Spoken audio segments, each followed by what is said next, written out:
It is 1 o'clock. Commissioner Coleman or Commissioner Einhauser, no Linda, she's trying to log in, so we could get started. One of you like to start the Yes, meeting off? yeah, I'll start the meeting off. Okay. Let's call the Finance Committee meeting to order, and let's call the roll. Commissioner Einhauser, Present. Commissioner Coleman, Present, Las Vegas, Nevada.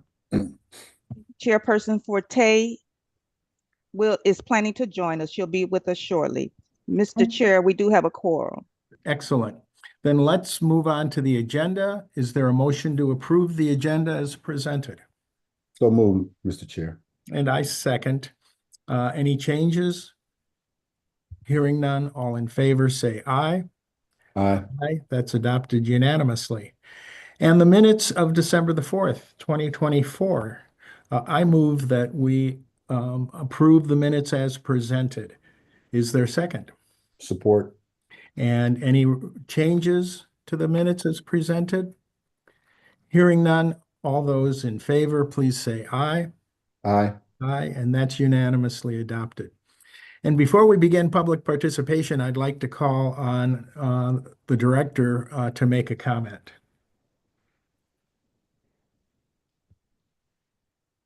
Mr. Brown? Just wanted to let everybody know I've joined. All right. Thank you, Commissioner Forte. Yeah.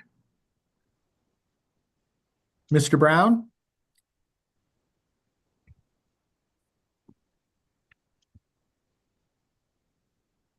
I think he might be having a problem connecting. Matt, can you deliver the message, please? Sure, absolutely. Commissioner Einhauser, we have received some reports that, and I've actually seen a few of them, that some community members and some activists have been publicly disseminating misinformation about the DWSD Lifeline program. And so just before we get into public comment, I just wanted to, I guess, lack a better word, just kind of set the record of what DWSD is providing as far as the Lifeline program goes, just to ensure that all the facts are laid out. Some of the things that are being said publicly is that there is no one participating in the Lifeline program because DWSD has removed them or eliminated or canceled the program completely. Also that the RAP funding that's provided by the Great Lakes Water Authority has been completely removed for Detroit residents and is only available for the outside of Detroit and some of the other counties that participate with the Great Lakes Water Authority, as well as another statement that that no one from the Detroit Water and Sewage Department was available or on site during the Senate and House hearings on the water affordability bill that was being presented to the House in December on water affordability. So I just wanted to just publicly make notice that currently, as of February 1st, the Detroit Water and Sewage Department currently has 12,604 residents or account holders currently receiving Lifeline benefits. And that means that they are receiving the $18.43 or $56 a month water bill payment. And the rest of it, which we call the gap, is being paid for by the Detroit Water and Sewage Department and through several grants, one including the RAP program from the Great Lakes Water Authority, the state of Michigan Local Water Utility Affordability Program, which is a grant. And then the second grant, or the third grant, would be the state of Michigan's Water Affordability Program. So all three of those programs total $11 million and are being those funds are being provided to assist the water affordability program known as Lifeline.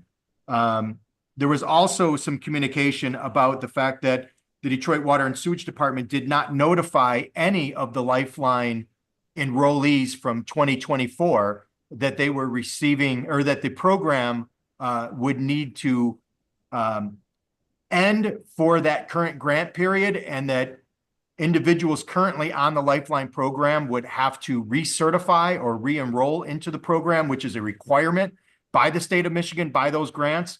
And the fact of the matter is we did notify everyone.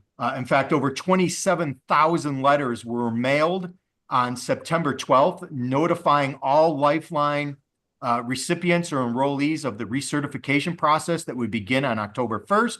And we also had 2 additional mailings that went out to Lifeline enrollees in their billing statements, one in August and one at the end of September. So there was a total of 3 notifications. And it should also be noted that Deb Pospich was on site in Lansing for multiple days while the hearings were going on, as well as while the vote, or at least the intent of the vote for the Senator Chang's bill on water affordability went through. I was there for one of the days as well, so I can personally attest that DWSD was in fact present while that bill was being put forward to the Michigan House. So I just that's all I really had, Commissioner and Commissioners, just on the update of what's happening with the Lifeline program. Okay.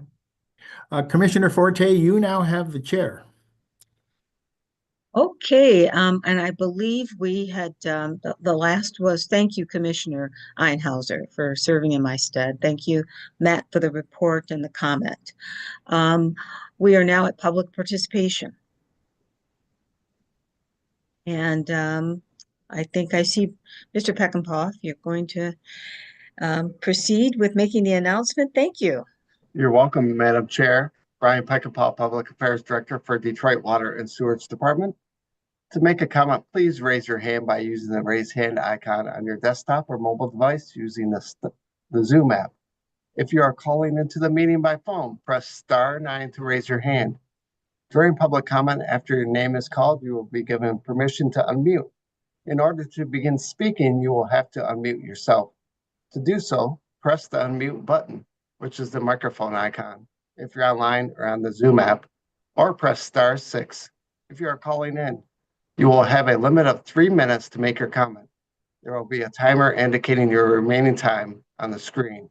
If you're online and make a comment, we kindly request you fill out the comment card link that's located in the chat.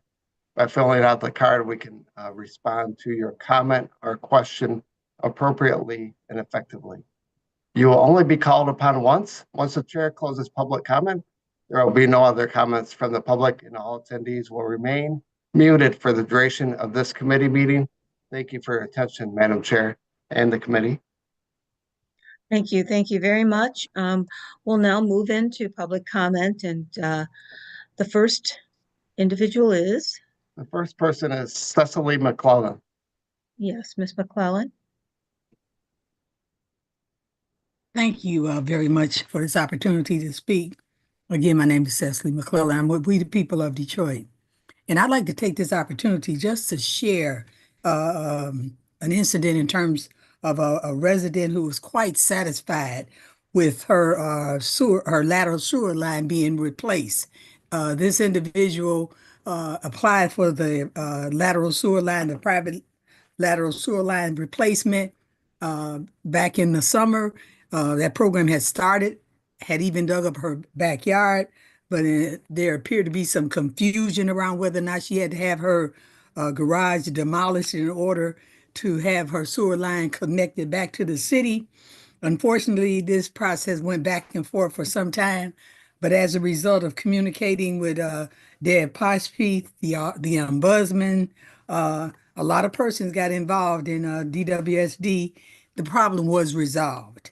And just recently, she has been reconnected to the city of Detroit, which is absolute a positive thing. She had been suffering several health problems. Also, her basement was having problems because of the continuous flood, which impacted on her furnace at one point in time. But she did lose her water heater. But this is a really success story, and it shows what government can do when folks put their heads together and decide that a resident who had applied for a program, was eligible, can be serviced.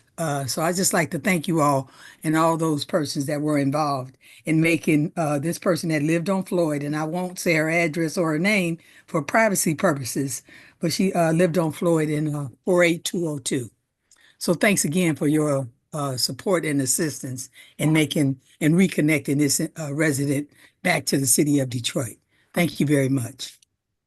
Well, thank you, Ms. McClellan. Thank you for that report of something that worked really well for a resident who I know this meant the world to. And I just want to say thank you for providing that. And thanks to the men and women of DWSD. The next person, Madam Chair, we have Mr. Miko Williams. Mr. Williams, floor is yours. Yes, hi. You hear me? No number available. We can hear you well. Okay, yes. I want to respond to the comment that I just heard in regards to Mr. Matthew Phillips, in regards to the Lifeline plan.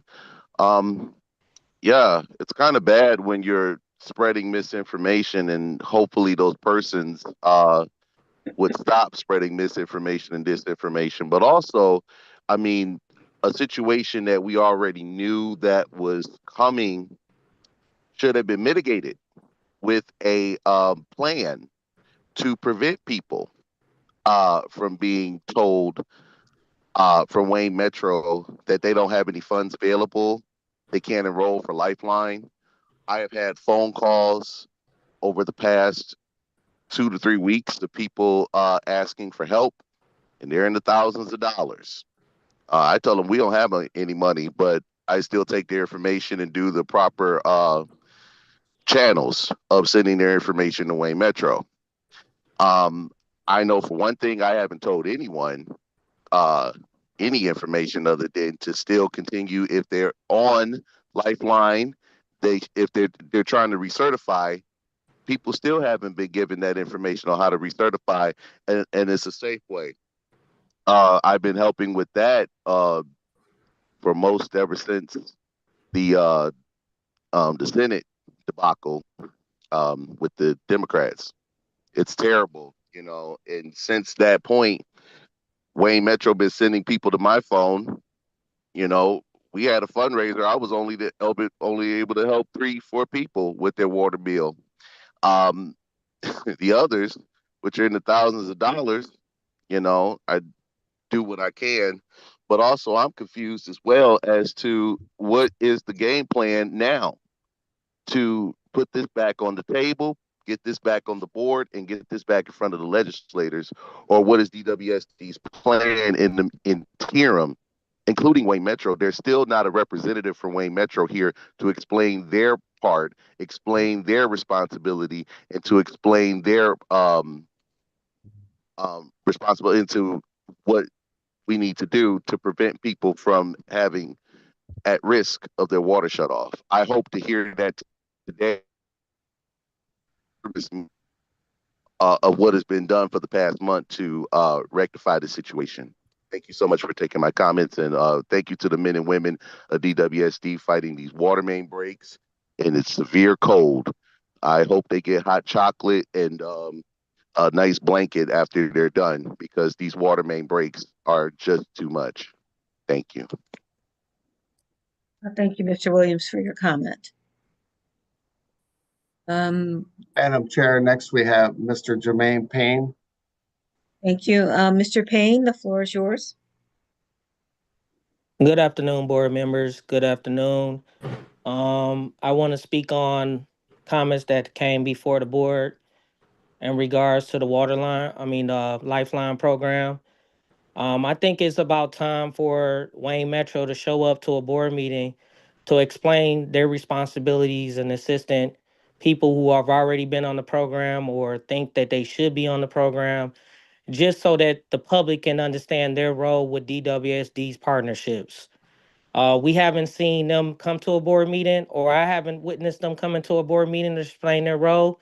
Have already seen several people who have came before the board to explain programs and partnerships that DWSD has with DWSD. I think it'll be a good idea for that to happen. And then I want to speak about on the fact that this is the finance committee.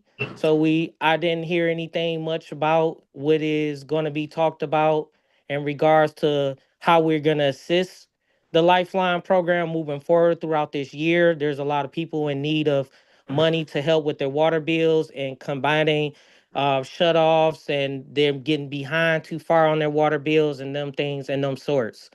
I do want to hear the board to address the issue. I know that we didn't have the legislator pass the bills necessary to provide the additional funding, but we still have a lot of people on the program that still need to be continuously receiving assistance for that. And then I want to talk about the water main breaks around the city. I think that DWSD has done an outstanding job trying to identify the problems with the water main breaks. There is a lot of them. I drive down the street, I see one every day. I think we need to, I thank the DWSD crews that's out here in the cold, fighting and combining with these water main breaks. This is a very serious problem. And so, yeah, we appreciate that. Thank you. Madam Chair, we have next Tiffany DuPont Anderson. Thank you, Ms. Anderson. The floor is yours. Yes, thank you for the opportunity to speak today. I don't remember the name of the first gentleman that talked about the Lifeline program, and that there were 3 notifications that went out in the water bills. Well, I'm a Lifeline recipient currently, and I did not receive any notifications that the Lifeline program was set to be recertified. The only way I found out is I called Wayne Metro after I was told by another organization that the process was coming up. And then they sent me information from Wayne Metro. I still have not received information whether or not I've been recertified. The other thing is if we're talking about stuff being sent in your water bill, I have not personally received a paper water bill since September of 2024. So I'm just saying that you're saying that there's misinformation. I am a participant in the program, and I can tell you truthfully that I did not receive this information. So it's not misinformation for the people that are actually in the program. Thank you very much. Thank you very much for your comments. Madam Chair. Yes, Mr. Brown. Yeah, if she's not receiving a DWSD bill, then it's not surprising that she did not receive the letter. So if she could make sure to put her address in the contact information online, we'd like to give her a call today and find out, where the ball's been dropped in making sure that she gets a bill, as well as the literature that's going out. Thank you very much. Again, in the chat, fill out the comment card. That information is in there to go directly to a website to fill out the comment card that will contain the information so the DWSD can get in touch. Okay, the next person, Mr. Beckenpaw. Madam Chair, that was the last individual. Okay. Madam Chair, can I make one more comment? Yes. Because just 2 points. One point is that DWSD is in the process of competing for $175 million in grant money to go into alleys and fix sinkholes, and to, more importantly, attach approximately 10,000 private service lines back onto our sewer system, which is causing or contributing to the sinkhole, similar to the incident on Floyd. As this board knows, we cannot use rate dollars to fix a private issue. So we're competing for $175 million that will strictly work on this issue. And right now it's in front of City Council. So I would encourage anyone that's concerned about this to let their City Council member or representative know that they are in favor of DWSD using the $175 million to correct the sinkhole issues in alleys, and more importantly, reconnect private lines to the sewer so that basements will not continue to flood. That's number one. Number two, shortly in a few weeks, the governor will be giving the State of the State address. And if people are interested, that might be an opportunity now to have some input into a midterm appropriation for the state, for cities in the state, for utilities like DWSD to be able to use additional state funding for the Lifeline program. So I'm saying there could be, if there were the desire by the state to do a midterm appropriation that would fund Lifeline. So that would be an ask that, and it would be nice to hear it in the speech that that's going to take place. Furthermore, for next year, it would be great to see an appropriation for Lifeline and other utilities and communities to receive funding for their water residential assistance programs in the budget for next year. Next year's budget at the state level doesn't start until October of next year, but now's the time to talk to their state legislators, to talk to the all elected state officials, to express their concerns about funding for Lifeline, and that there are two opportunities: a midterm appropriation that could help right now, as well as additional funding in next year's budget that would assist Lifeline. Now, I know we're all saddened by the fact that this didn't get voted in the last session, but that's over now. And now what we can do is go forward and ask for a midterm appropriation, as well as long-term funding in next year's budget. So those are things that people that are calling into DWSD can do to help. Call your city council and express concerns about the 175 CDBG money that we're applying for, that you're in favor of that, as well as contacting the state at all levels of state government and express an interest in seeing additional funding provided for all utilities and communities in this state that are having, that have their residents that are having trouble paying their bills. So I just wanted to put that out there if anyone wanted to rally their base and do that. Thank you, Director Brown. Two excellent suggestions for DWSD customers who are concerned about these issues, to raise them now with both the city council and now with the governor's office. Yeah, and Madam Chair, I would probably suggest that that our staff prepare a resolution for this board to also go to both entities at the state level as well as the city council, expressing the fact that we're asking for this to be done also. Thank you. I think that's great. And I'm certainly in support of that. And I'm feeling like other board members may be as well. Thank you. Okay, at this point in time, if there's no other public participation.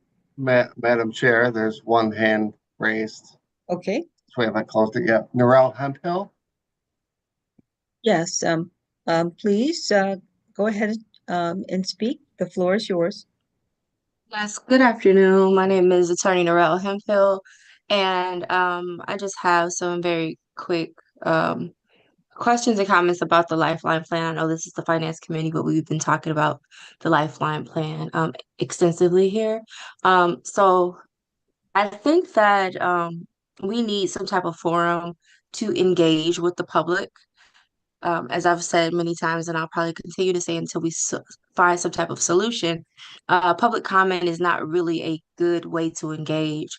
As we've stated before, we the people of Detroit, the organization I work for, my apologies, we the people of Detroit has met with Brian Peckinpah or Matthew Phillips on occasion when we've had issues, and also Deb Pospish, and we appreciate, as Ms. Cecily McClellan said earlier, we appreciate them for the way that they act on issues that we raise that residents may have and other things. but it sounds like there needs to be a different way to engage so that we can address things before they become a greater issue with residents.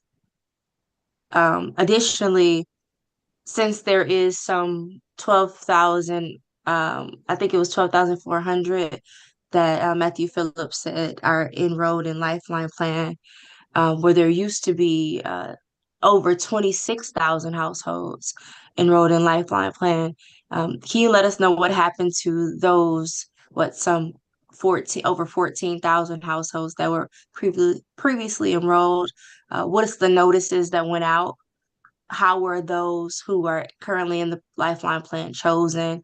And will there be some bridge period where they're able to, where the bills are ramped up? Or what is the plan for those residents that we know are at 200% of the poverty level, and many of them much much lower than that.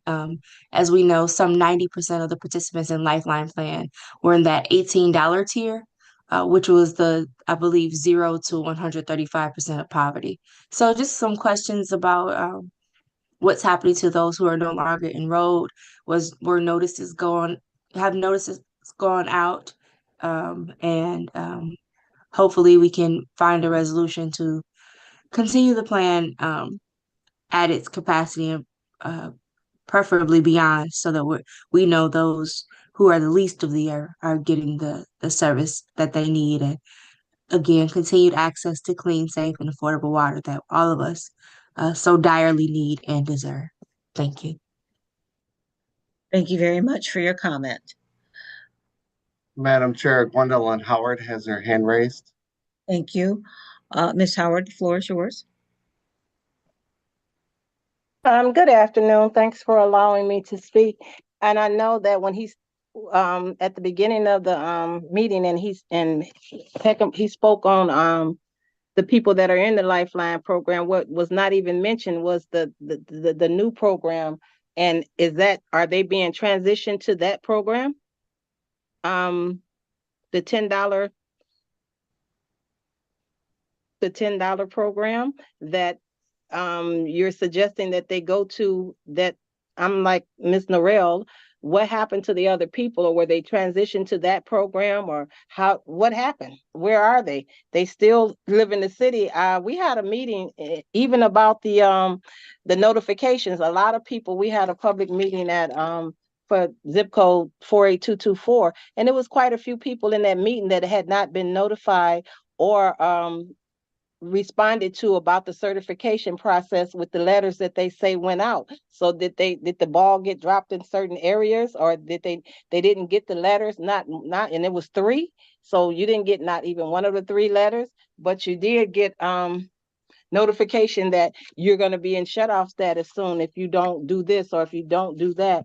Or a bill went from $97 to $376. I have a list where I had them sign in to make sure that they could, and I told them to come to your public comment and address the issue in person, because you guys like to know about these things that should not be happening but are. So I guess I'm curious to know, if the Easy Pay program what happened to the other 14,000 people? Or what? It's wintertime, and we don't want people to be in shut-off status right now. Pipes are bursting on their own. I guess if you turn it off, it'll be even more pipes bursting and flooding the streets. So I'm just curious to know what happened that we had such a community that didn't get the notifications. And you said 3 letters. So I'm just concerned, and we still, because they're concerned, and we just don't want to have that large number of water shutoffs to start popping up all of a sudden, because there's no communication with what to do with this group of people. Thank you for taking my comments. Thank you, Ms. Howard, for your comment. Mr. Peckinpah, do we have others? Madam Chair, she was the last hand raised. Thank you. We will now close public participation, and we'll continue down the agenda. And the first item is communications. or the next item is communications. And so we have item 2025-1. Is there a motion to receive and file the correspondence? I would so move, Madam Chair. Support. Thank you. It's been moved and supported. Questions or comments? All in favor signify by saying aye. Aye. Any opposed? Motion is approved. We have item 2025-18, which is to receive and file the finance presentation for January through October of 2024. Is there a motion? So move, Madam Chair, to receive and file. Support. Been moved and supported. Any discussion? All in favor signify by saying aye. Aye. Aye. Any opposed? The motion is approved. And we'll move now into the next receipt of correspondence, item 2025-25. Is there a motion to receive and file these items? I would so move. Support. Been moved and properly supported. Any questions? Hearing none, all in favor signify by saying aye. Aye. Any opposed? That motion is approved. Hey, item 7 is unfinished business. We have none. We'll move now into new business, and the first item is 2025-38. It's the external auditor report fiscal year end, June 30th, 2024. And I'm gonna look to our CFO, Mr. Karaman, to begin our presentation here. Yeah, thank you. Good afternoon, Madam Chair. Good afternoon, Commissioners. Mr. Raman, CFO, DWSD. Today, we have Timothy St. Andrew from Plant Moran. He's the partner. Along with him is Stephanie Atkinson, who's the manager from Plant Moran, the team who was in charge of our external audit of our financial statements. The audit was completed in December. They have their final report on the audit for the city as well as DWSD. We have Tim, who's going to make a presentation of the results of the audit that was just completed. Tim?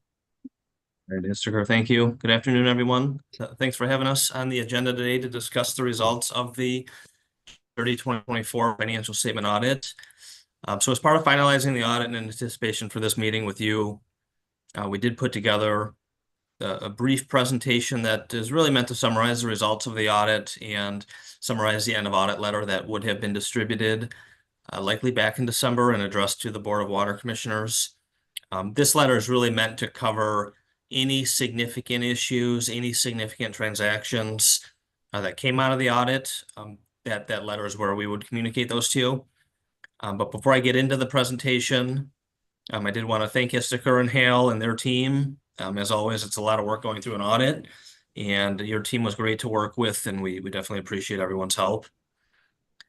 So if we can go to maybe the next slide, I'm not sure who's controlling it. Can you see the slides? Yeah, we can see them simply. Okay. All right, there we go. So on this slide, really, as part of the audit, we have two deliverables. One would be the independent auditor's report within the financial statements. And then second would be really the memorandum to the Board of Water Commissioners, which again covers the internal control required communications that we have to have with you. As far as the financial statements go, in our opinion, we did issue an unmodified opinion, which is the highest form of assurance that we can provide. So it means that the users of the financial statements can rely on the numbers, can rely on the disclosures within these statements. I'll let Stephanie get into the really the meat of the presentation here, but again, just wanted to thank your team, and from our standpoint, the audit went very smooth this year. Yep. All right, this next slide shows the risks that we identified in planning our audit and then how we address them. The first control is not unique to DWSD. It's an inherent risk for all entities.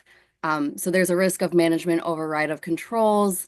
And then to address this, we look at manual journal entries and adjustments to ensure that there's no unusual activity. This next risk is specific to DWSD's relationship with GLEWA and reconciliation of the transactions between them. We do confirm directly with GLEWA and then compare the transactions to the underlying agreements. This next slide relates to risks that arise due to significant estimates. The first one is related to proper measurement of customer billings. This includes unbilled estimates, estimated amounts at year end, along with the estimation of the accounts receivable allowance. So we look at the methodology of the estimation and recalculate the amounts to get comfortable with them, as well as doing a look back analysis of the reserve of the uncollectible accounts. The next risk relates to the measurement and reporting of estimated pension costs. So we look at the assumptions that go into the actuarial calculation and ensure that those are reasonable. The last risk relates to the measurement of general and other claims. So we confirm the activity with internal and external counsel and then discuss the basis for determining the value of each claim to ensure that the amounts are reasonable. All right. This next slide walks us through our responsibility in regards to the audit and then the plan scope and timing. So we are responsible for expressing an opinion on the fairness of the financial statements by obtaining reasonable but not absolute assurance. We are also responsible for considering internal controls and designing our audit procedures. And then we plan to perform the audit procedures between June and December 2024, and there were no deviations from that plan.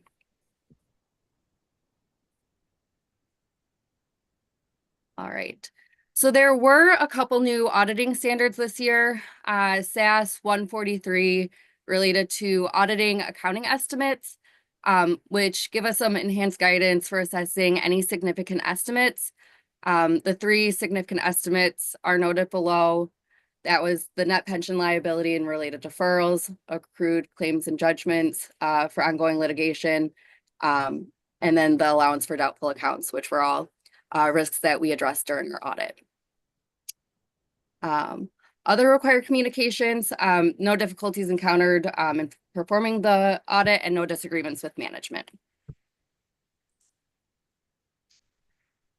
All right, and so this next slide, this defines what deficiencies in internal control and material weaknesses are, with deficiencies being when the design or operation of control does not prevent or detect and correct misstatements on a timely basis. And then a material weakness, that being when the deficiency in control is severe enough that there is a reasonable possibility that a material misstatement could occur. So as part of our audit, we identified no material weaknesses or no significant deficiencies. So no findings for our audit. And so that's all we had for our audit presentation, but we're happy to address any questions that anyone might have. Thank you very much. Sounds like it was an audit that went pretty smoothly. Any questions, commissioners? No. No? Okay. Issachar, any comments from you? Yeah, Madam Chair, I'd like to thank Glenn Moran, Timothy and Stephanie and their team for being with us, being patient with us, and completing the audit smoothly. Really appreciate your relationship and working together in completing the audit. And I'd also like to thank the entire finance team, the finance department, led by Hal Soper, our controller, and everybody else in DWSD, whether directly or indirectly involved with the audit. Really appreciate your cooperation, and thanks a lot for letting this audit be completed smoothly. Thank you all. Thank you, Issachar, and good job on the finance team to have helped to facilitate a really uneventful, smooth audit. Thank you. Okay, we'll continue on then. Down our new business, item B, 2025-26. Is there a motion, commissioners? Madam Chair, Commissioner Coleman? I'd like to move to the Board of Water Commissioners for the City of Detroit Water and Sewer Department. Authorizes the directors to approve amendment number 5 to DWSD contract number 6002651 CS Tech 1943 with iVantage Group for temporary staffing services by adding $500,000 in funding for a total amended not to exceed the amount of $1,965,000. No change to scope of services or terms and conditions. The Board of Water Commissioner also authorizes directors to take such other actions as may be necessary to accomplish the intent of this vote. Second. Thank you. Ms. Welch? Good afternoon. This amendment is to add additional funding to the existing IT contract, and it is to maintain 3 staffing support individuals for the continuation of their planning, development, implementation, and integration of DWSD applications and our technology infrastructure. The work that they are performing and will continue to perform is centered around DWSD's capital continuous improvement design and technology. These funds were allocated for these 3 staff members. As you are aware, IT is trying to simultaneously streamline a bunch of our software applications so that they can eventually be handed over and the work will be done in-house by internal IT staff. So the loss of the current contractual staff until the completion of those implementations is necessary. And that's why we're bringing the contract back to the board to account for the additional funding to keep them on staff until they complete those outstanding tasks. The vendor does have approved tax clearances, which are valid through next year. And DWSD procurement is recommending to the Finance Committee for approval with the amendment, recognizing that there are no change to the contract terms, the scope of work, the services that they're providing, or the end date, but just for the continuation of those 3 staff to remain on board. Thank you. Are there questions? I might have one. What are the terms or the end date of this particular contract? This contract runs through June 30th of 2026. Any other questions? Hearing none, all in favor of the motion signify by saying aye. Aye. Aye. Any opposed? That motion is approved. Thank you. The next item is 2025-28. Commissioners? Madam Chair. Chair, is it 27? I think we went from 26 to 28. Yeah. Okay, Madam Chair, I move that the Finance Committee recommend to the Board of Water Commissioners the approval of DWSD contract 6006934 with Bob Maxey Ford, Inc., a secondary contract for as-needed OEM parts, repairs, and maintenance services for the DWSD Ford-owned vehicles for a total contract amount not to exceed $1 million and a term of 5 years. This also authorizes the director to take any action necessary. Your support for the motion? Support. Thank you, Ms. Welch. Yes, as indicated in the motion there, this is a secondary contract with Ford, Bob Maxey Ford, which will support the fleet division with various parts, maintenance, service, and repairs. This contract will allow them to make sure that when there is an issue with internal capacity, they have the resources in place to prevent delayed downtime for vehicles being out in the field and or equipment. This contract was advertised for bids for 29 days. We did receive 3 bids, and Bob Maxey was the lowest responsible bidder. They do have all of their taxes approved, and DWSD procurement is recommending to the Finance Committee for approval. This is a 5-year $1 million contract with an estimated annual spend of $200K per year, but it is as needed as a secondary backup. So when the workload becomes too high for the fleet department and the initial contract to keep up, then they have an alternative to get those vehicles turned over and back into the streets. Okay. Thank you. Any questions, comments? Hearing none, all in favor of the motion signify by saying aye. Aye. Any opposed? That motion is approved. And we'll move now to item D, 2025-29. Before we get there, I'm just curious because Commissioner Coleman raised it.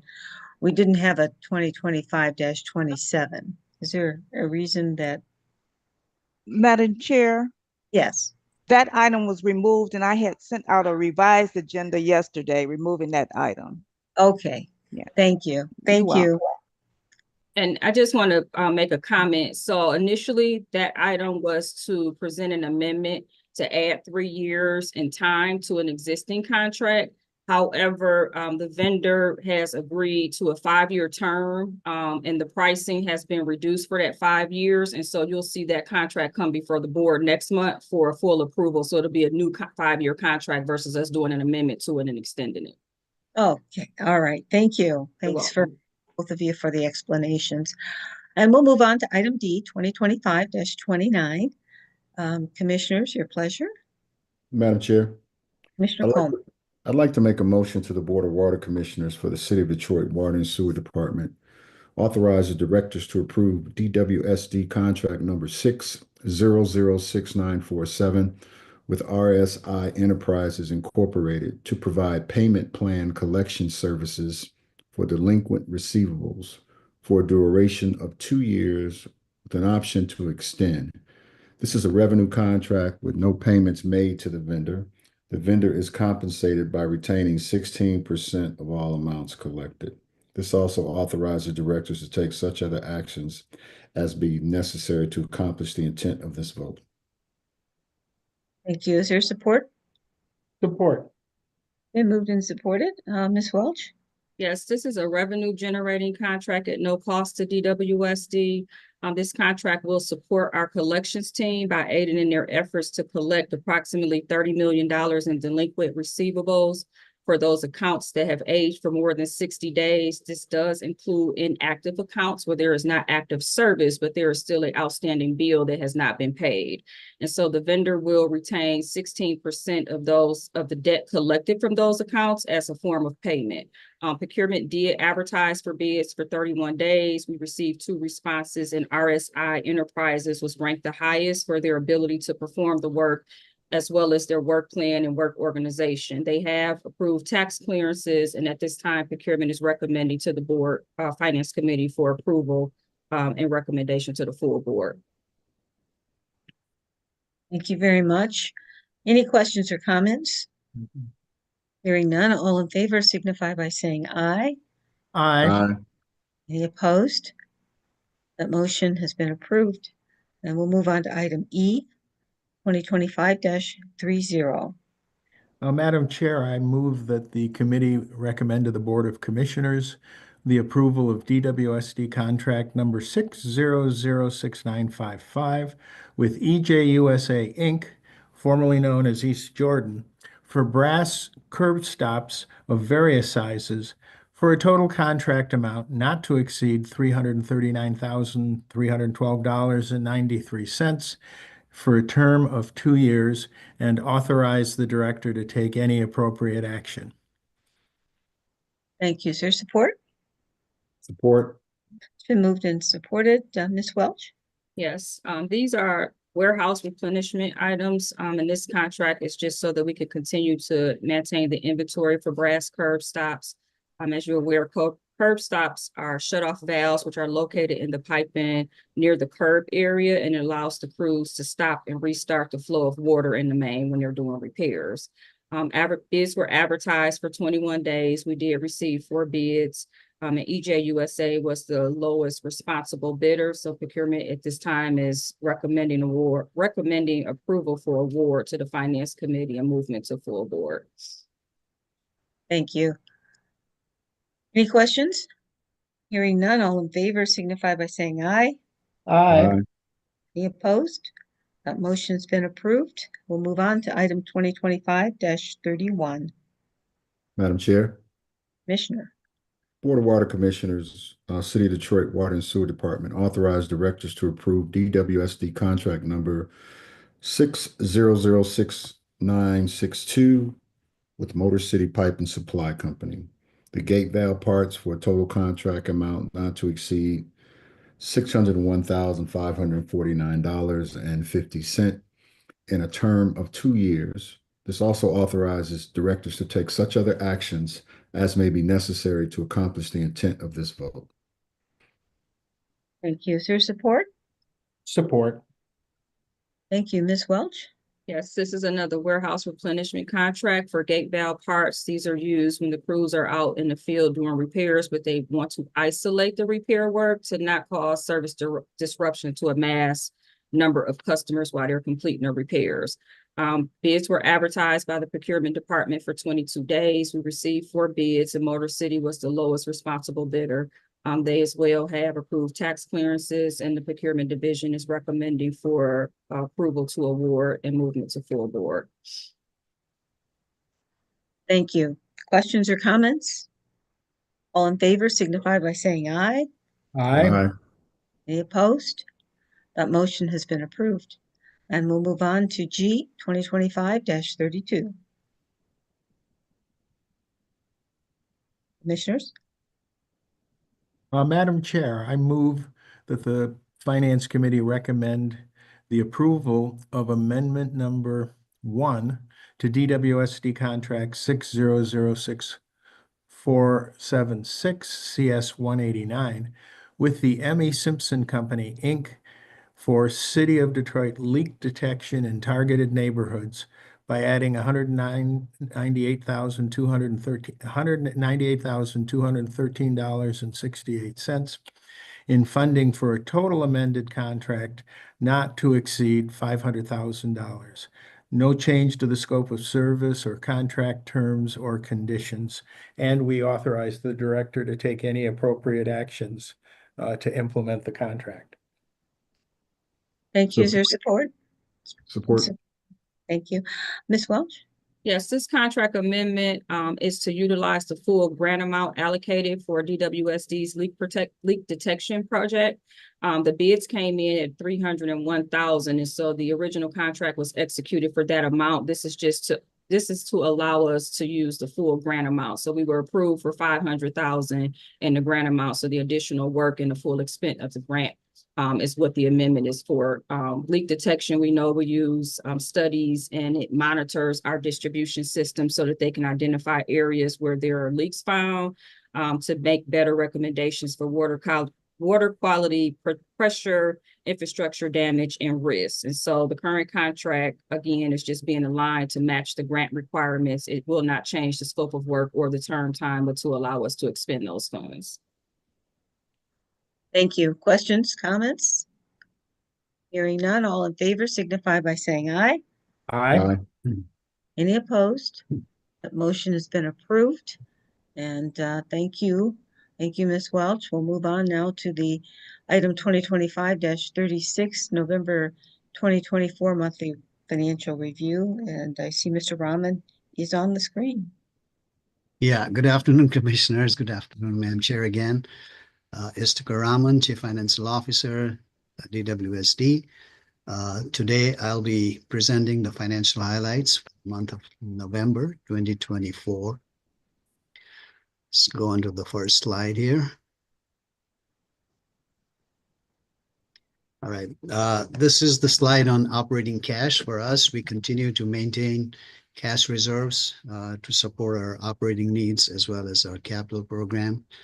On a system-wide basis, cash and investments in the operating improvement and extension and construction accounts amounted to $281.1 million. That's about $128 million in the water fund and $152.8 million in the sewer fund. This is a slight increase. I shouldn't say slight. This is an increase of $7.5 million over October balance. We'll figure out what those increases were, decreases were for. The water operating cash had $11.2 million, an increase of $1.1 million over the previous month. and this is due to lower required payroll transfer in the month of November. The same reason for sewer operating cash, we had $21.1 million, an increase of $2.2 million over the previous month. Now, we continue to maintain reserves to support our working capital needs, generally in excess of 3 months. So our operating cash needs for the water fund is roughly $12 million over a three-month period, which is $4 million per month. And for the sewer fund, it's $5 million a month, which is about close to $15 million that we want to keep reserves to support our working capital needs. Below the slide, you'll see the graphs that show the trajectory of our cash balances for both the water fund as well as the sewer fund. And then the slight dip, the dip you see in the month of June is mainly due to adjustments we made for the fiscal year 2024 year-end audit, where we did a lot of interfund transfers and within the operating fund as well as within I&E and construction cash.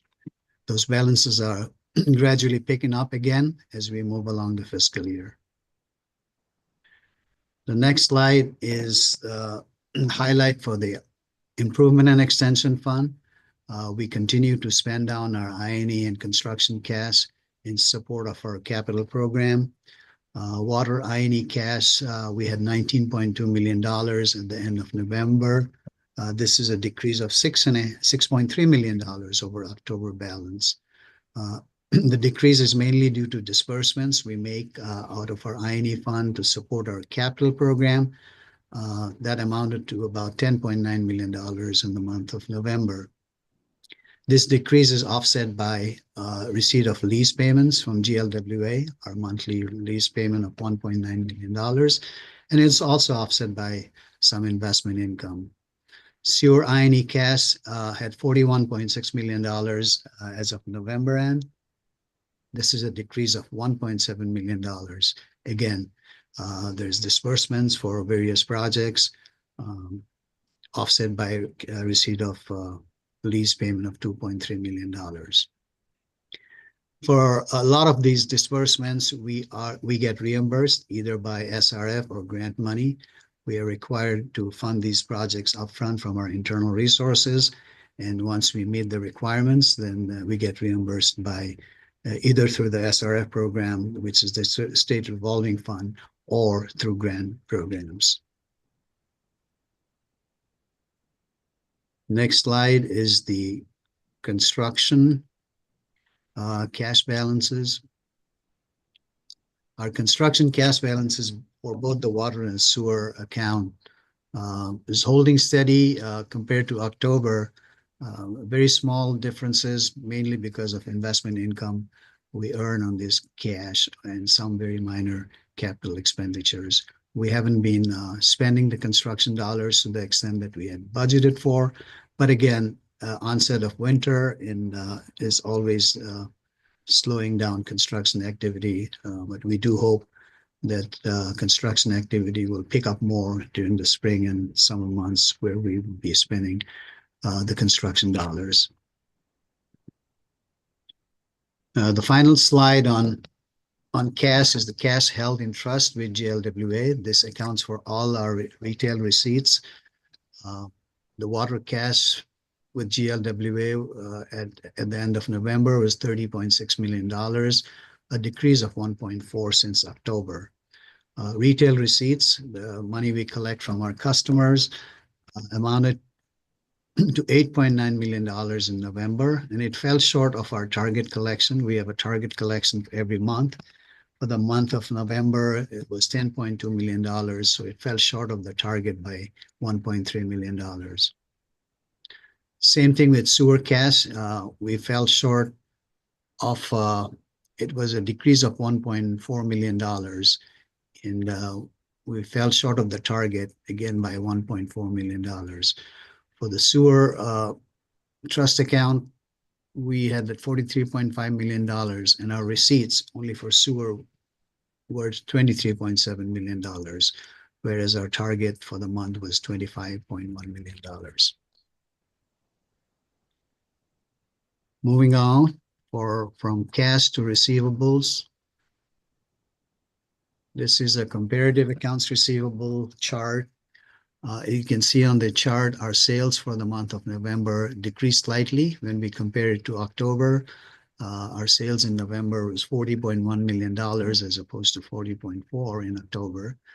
Our total receivables stood at $295.5 million for all active accounts. This means all active accounts, which includes residential, commercial, industrial, governmental, tax exempt, and all our customer drainage only. It decreased by $14.1 million when we compare to October's balance of $309.6 million. The decrease is mainly due to November's collection. We collected $32.5 million, and we also transferred $20.1 million to the tax roll. The tax roll transfer is only for commercial and industrial customers, all customers other than residential. So in the month of November, we transferred $21.1 million to the city and eventually to the county for collection. So the decrease you see, $14.1 million, is a combination of receipts in November as well as the transfer in tax roll after we factor in November sales. November as a whole, collection was slightly lower than our target. Our target collection is $35 million based on our operating needs. November, we fell slightly short of our target. Active residential accounts receivable continued to rise, $2.6 million over last month, although our days in receivable decreased by 9 days. We in DWSD, we continue to monitor our receivables very closely, and we make appropriate allowances to make sure that we account for any uncertainty in collection. Allowance, in fact, is a big component of our receivable structure. As you can see, allowance accounts for 75% of our total receivables, and that includes tax roll as well as inactive accounts. The next slide kind of summarizes our collection over the last 3 months. The left hand is the graphical presentation of the ups and downs in our collection, and it also represents a 3-month rolling average. On the right-hand side are the percentages of our collection rates for different classes of customers. As you see here, residential collection rates for the last 3 months have stayed in the mid-70s in terms of percentage. November collection has dropped to 75.5% compared to 80% in October. Commercial and industrial collection rates for November have dropped slightly, although the 3-month moving average is holding steady in the 90 percentile. Drainage only collection rate for November dropped significantly to 59.1% compared to 70 or 73% in October and 71% in September. The 3-month rolling average is also deemed low compared to other customer classes and our expectation. Drainage only collection rate continues to be a concern for us, along with residential collection rate. If you look at the collection rate as a whole, combined for all customer classes, our November collection rate on a combined basis was 79% for all our active customers. It doesn't include inactives, but all our active customers, and was slightly lower than October's combined rate of 88.1%. The 3-month moving average collection rate for all active customers, including all customer classes, stood at 83.1%, down slightly from October's combined collection rate of 85.1%. Switching gear now to our commodity matrix and revenues. For the month of November, our actual volume exceeded the budget for the month by 1.5%. But when you compare it to October, it was 1.99% lower. And when you compare to November of 2023, it was 5.3% lower.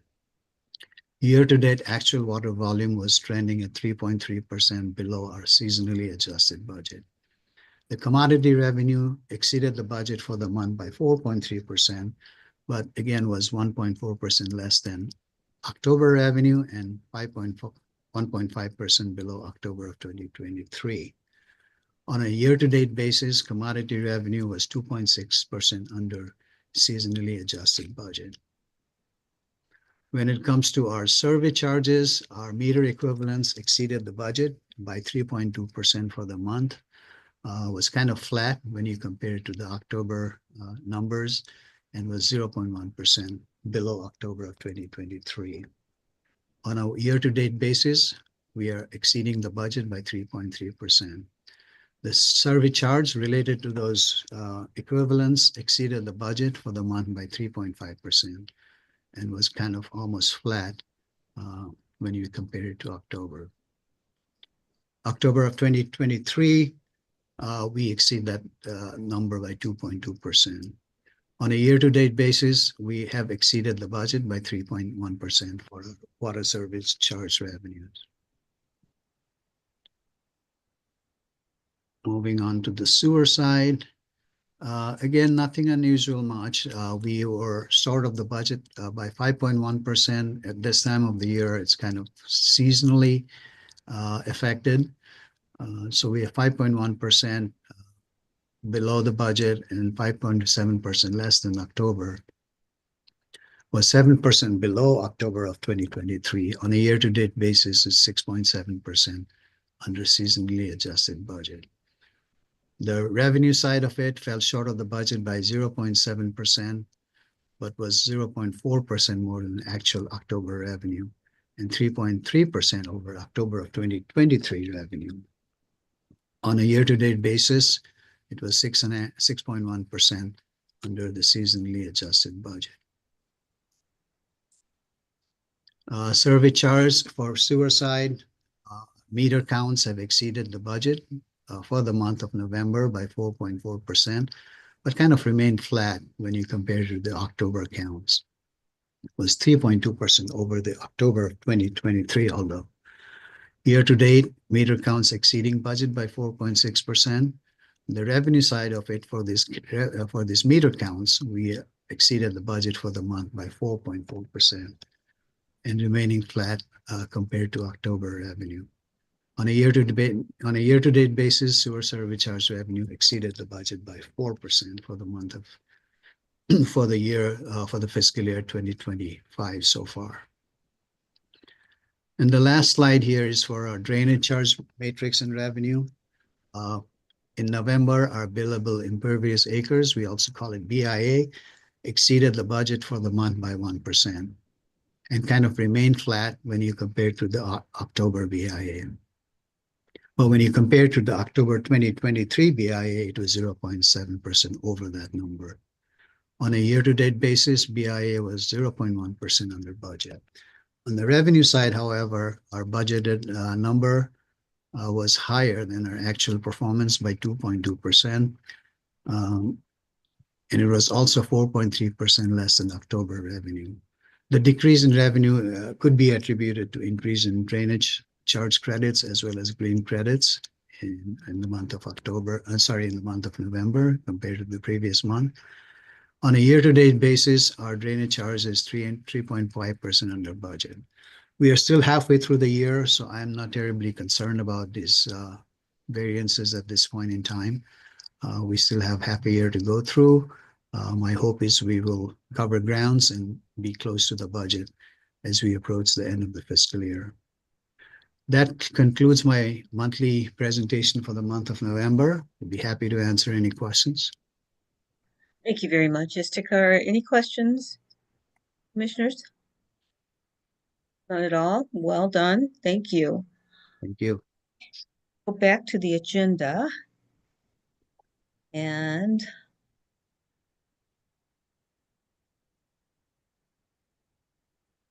I don't see the agenda displayed yet. I'm sure it's coming.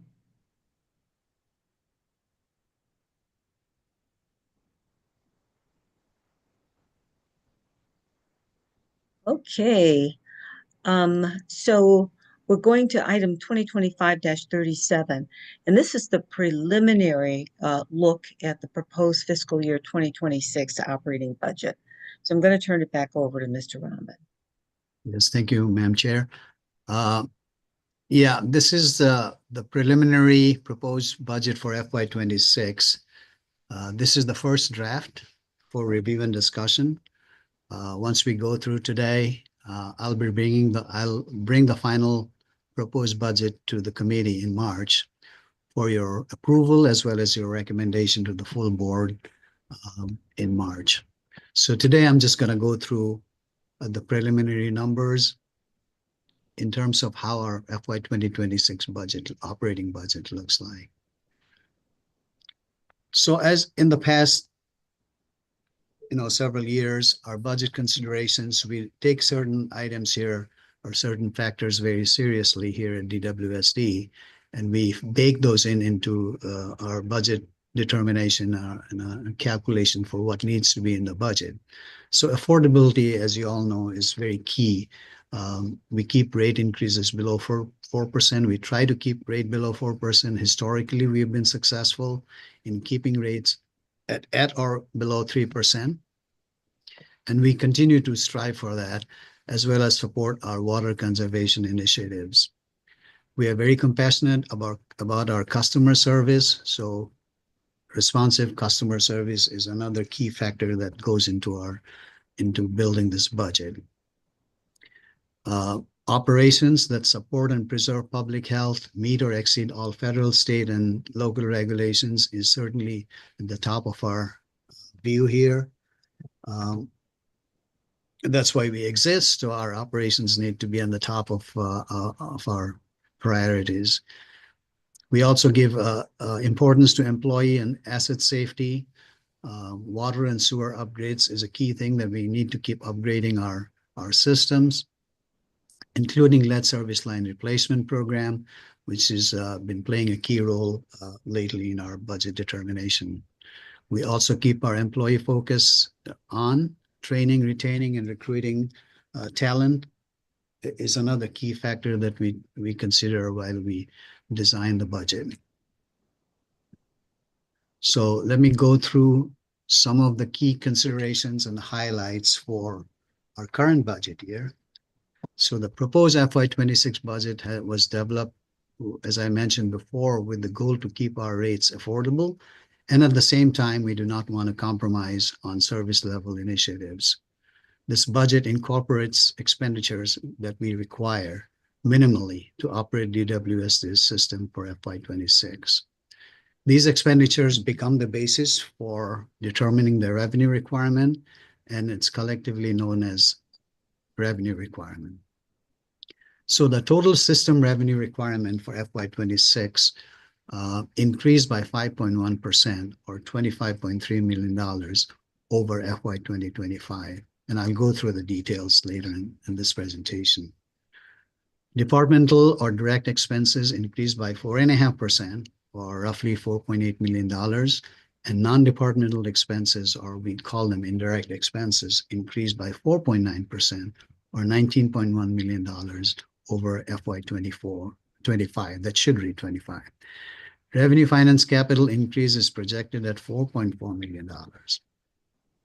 Now, the increase in revenue requirement in FY26 is primarily due to increase in GLWA's wholesale charges. There's a $15 million increase in wholesale charges compared to 2025.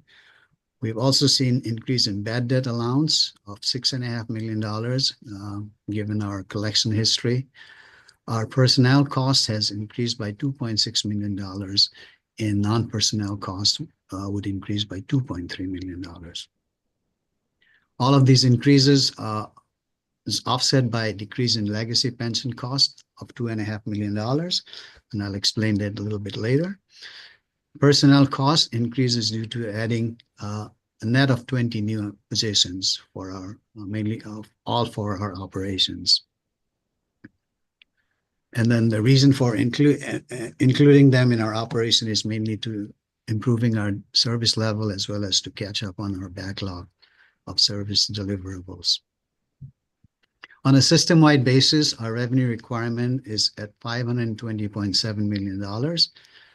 And this requirement will be offset by a non-rate revenue of $22.8 million, resulting in a rate revenue of $497.9 million.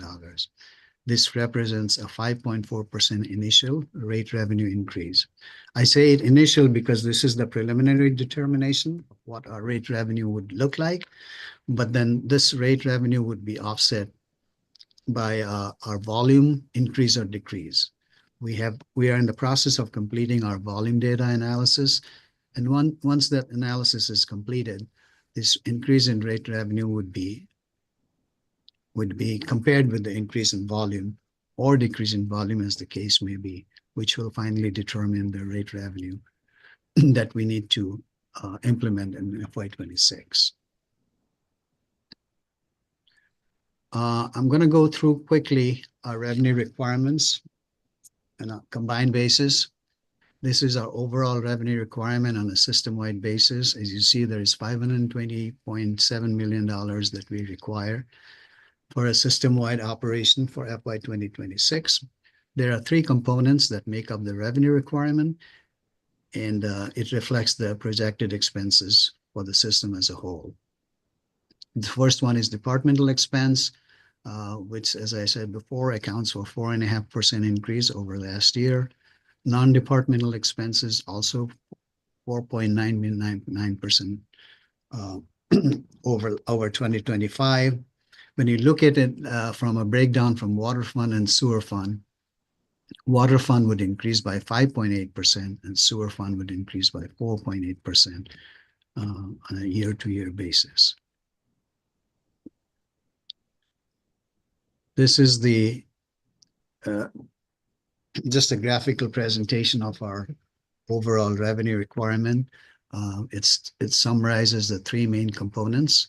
As you see, the departmental expenses, generally controllable by DWSD, accounts for 21%, or I would say only 21% of our overall operating budget. The other component, which is the non-departmental expense, makes up 78% of our budget, is something that we have little or no control over.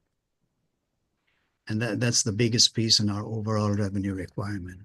Revenue finance capital makes up 1% of our total budget. Let's dive a little bit into our departmental expenses. What makes our departmental expenses are really our natural classification of expenses, such as salaries, wages, benefits, contractual services, and so on. That one is 4.5% over 2025. Majority of the increase in personnel and non-personnel costs, such as supplies and other costs, to help improve service levels as well as to address backlog in service. Increase in personnel costs is due to the addition of 20 net new positions, as I mentioned before.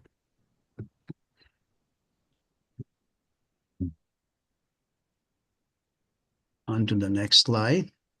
This is a graphical presentation of our departmental expenses.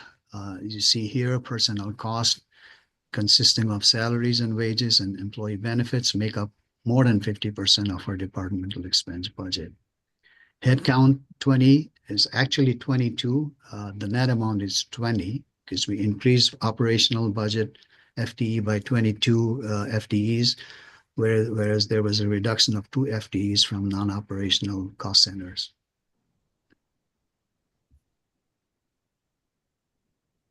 Now, non-departmental expenses, again, as I mentioned before, these are expenses over which we have very little control or no control at certain times. Wholesale charges is the biggest one here, which is charged from GLWA. It's $15 million this year over last year, which is, percentage-wise, it's 6.4%, but it's $15 million. The wholesale charges increased by 7.98% for the water fund and 5.3% over the sewer fund before we take into owner's credit adjustment into account. Then we have another significant increase is the bad debt, $6.5 million. This is based on our revenue requirement. It is estimated at 11% of retail revenue, both for water fund as well as the sewer fund. It's up by 1%. And again, the increase of 1% over last year is due to our history of collection over the last 12 months. Drainage only bad debt we have kept unchanged, and that's at 17%. You'll also see legacy pension costs decreased by $2.5 million. Our agreement, GLWA, the City of Detroit Retirement System, and DWSD had an agreement at the time of bifurcation to pay a certain fixed amount over a 10-year period. That period ended in FY 2023, and now we are not required to make that fixed contribution to the fund, to the pension fund. So as a result of contributing over the last 10 years, we have contributed enough money, so it resulted in overpayment towards our administrative costs. Now, the City of Detroit, as well as DWSD and GLWA, have agreed to use that overpayment towards our future actuarially determined contribution requirement. So for this year, we are going to use the overpayment towards that legacy pension expense. That's why you see 0 under FY 2026. That, in a way, is a saving for FY 26, and this saving will continue. My prediction is it's going to be, at least in the next 3 or 4 years, we would be able to use the overpayment. The overpayment was $13 million, and we're going to share with GLWA. And my forecast is for the next 3 or 4 years, we will not have any legacy pension expense. All the actuarially determined obligation will be funded out of this overpayment. This is the chart that shows you the pieces of the pie in these expenses over which we have no control. Wholesale charges, you see that blue big chunk is just the wholesale charges, which makes up 61% of our total non-departmental expenses. Pre and post bifurcation debt are also out there at 19% of the total pie.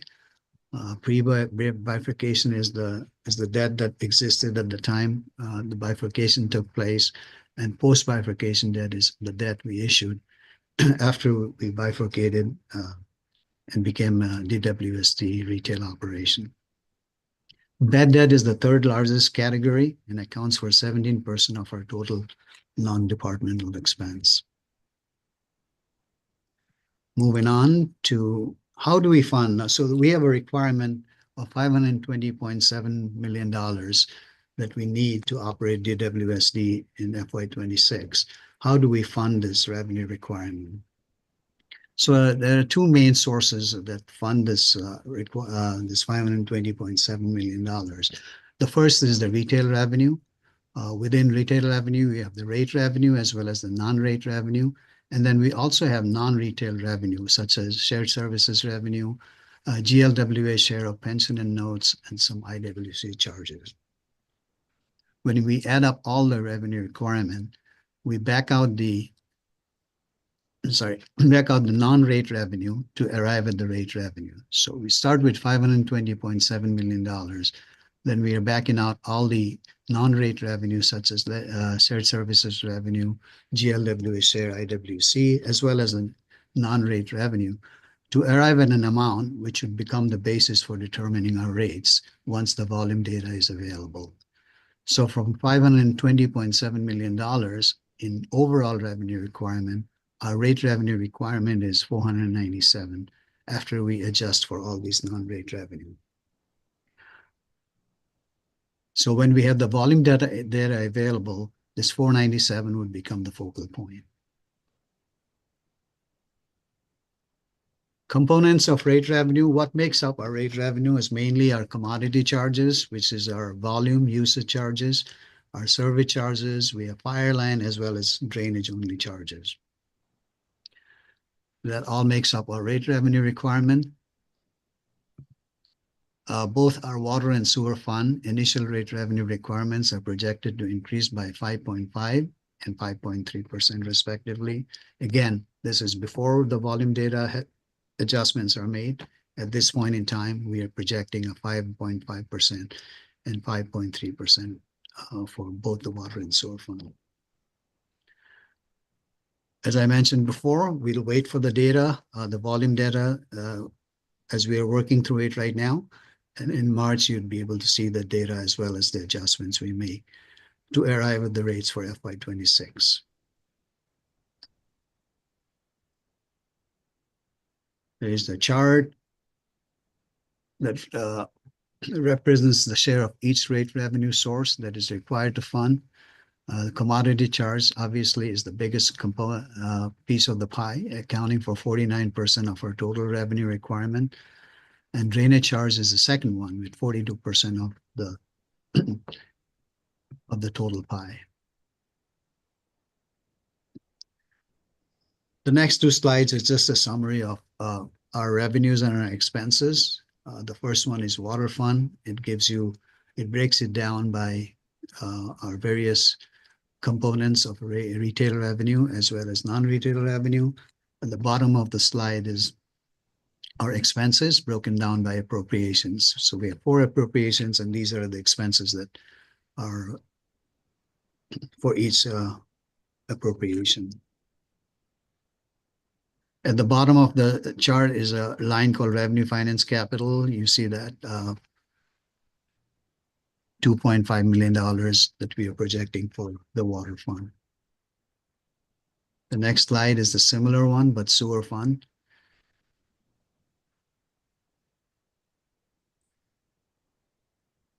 And this slide summarizes all our FTEs. We are looking to increase our FTE count for FY26 by 20 individuals or FTEs. Again, total of 22 in operations, adding 22 to operations and reducing 2 FTEs in our non-operational or administrative cost centers.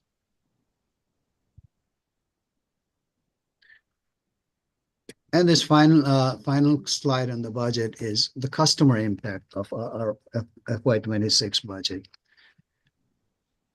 These value-added benefits will occur throughout the fiscal year, throughout the proposed budget period. Clean 600 miles of sewer to provide capacity to the current design standards. Clean entire system in a 5-year cycle. That's our goal. Inspect and clean 8,000 catch basins to reduce street flooding. Replacing at least 3,500 lead service line. Could be 8,000 lines if additional state and or federal funding is available. With the goal to remove all lines, lead service line within the 10-year period, which would be nearly 112,000 being replaced so far since 2018. The goal is to paint 5,000 fire hydrants. We want to complete the Far West projects, detention basins, and sewers to remove 100 million gallons of rainwater and snow melt annually from the combined sewer systems, and we continue to construct and complete design of several other stormwater projects. We continue to provide and procure resources to support our water affordability through the Lifeline Plan, and then we have an effective payment plan called Easy Pay for the benefit of our customers to keep our water services on while improving the collection rate. So these are some of the benefits and impact of the budget for FY26.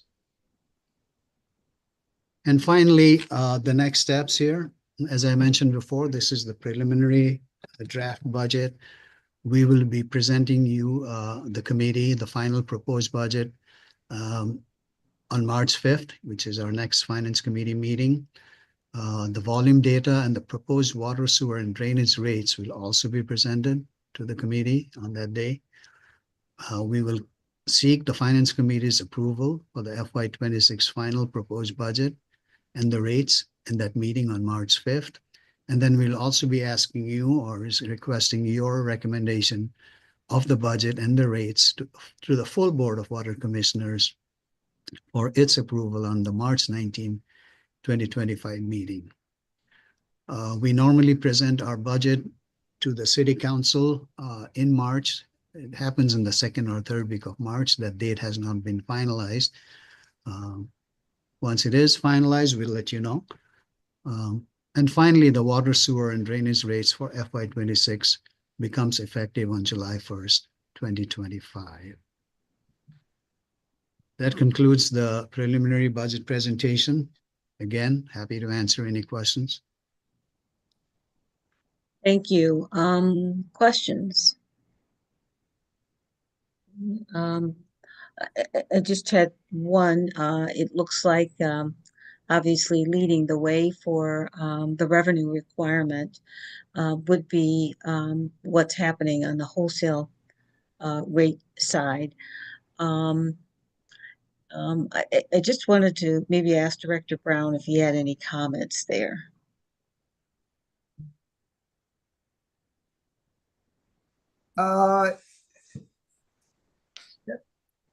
Yeah, well, obviously, we're not going to be seeing the type of support from the federal government that we've seen the last couple of years.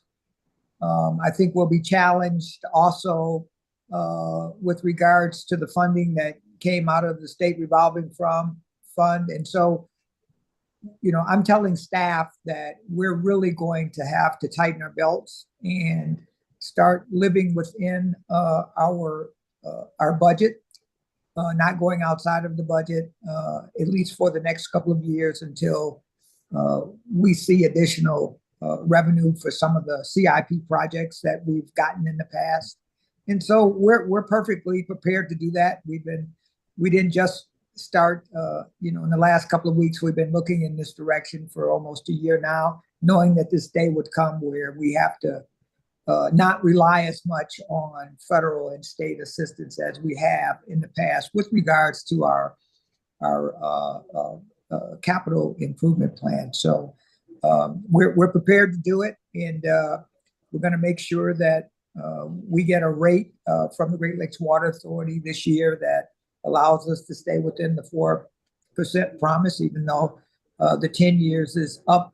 We're going to make sure that we live up to that and make sure that we're as Issachar said in the very beginning of his comments, affordability is a number one concern for us in the city of Detroit. We're going to make sure that we have safe, clean, affordable water and do everything possible to keep the rates down. Thank you for the opportunity, Madam Chair. Thank you. Thanks for your comments. Any other questions or comments? As you know, we'll be seeing this again, probably in a little more refined state in early March. You know, more to come. Yes. Okay, planning calendar. Is there any comments there? No. No change to the planning calendar, Madam Chair. Thank you. Are there any other matters to come before the Finance Committee? If not, our next meeting is scheduled for March 5th, 2025, and we'll entertain a motion now for adjournment. I move we adjourn. Support. Been moved and supported. We are adjourned. Thank you.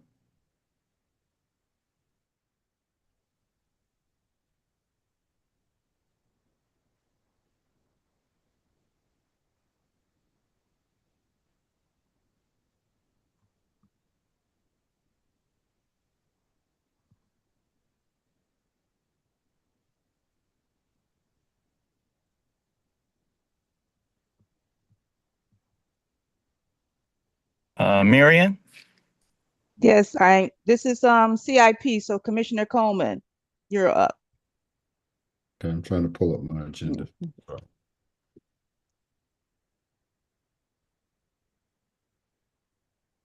At this time, I'd like to call the Capital Improvement Committee meeting to order, please. Roll call, Marion. Chairperson Coleman, Present. Las Vegas, Nevada. Commissioner Davis, Okay. Commissioner Kinlock. Present, the city of Detroit. Mr. Chair, we have a quorum. Thank you. At this time, I'd like to call for approval of the agenda as presented, please. Move approval. Support. All in favor, signify by saying aye. Aye. Any abstentions? Hearing none, motion passes. Next up is approval of the minutes from January 7th, 2025. Can we have a motion, please? Mr. Chair, I move approval of the minutes from January 7th, 2025. Support. It has been moved and seconded. All in favor, signify by Aye. saying aye. Aye. Anyone opposed? Motion passes. Line item number 5, public participation. Do we have anyone? Mr. Chair, Brian Peckerpot, Public Affairs Director, we don't have any hands raised. I can, since this is the second committee, I can read the instructions or we can defer to you to pass this time. Well, if we don't have anyone, there's no need to read the instructions. Okay, go Oh, we on. do have someone who just raised her hand who spoke at the last committee. Ms. Okay. Norel Hemphill. Okay.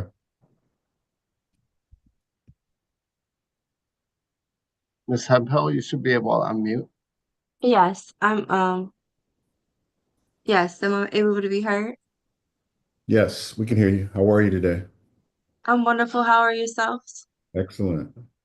Good. Attorney Norel Hemphill with the people of Detroit.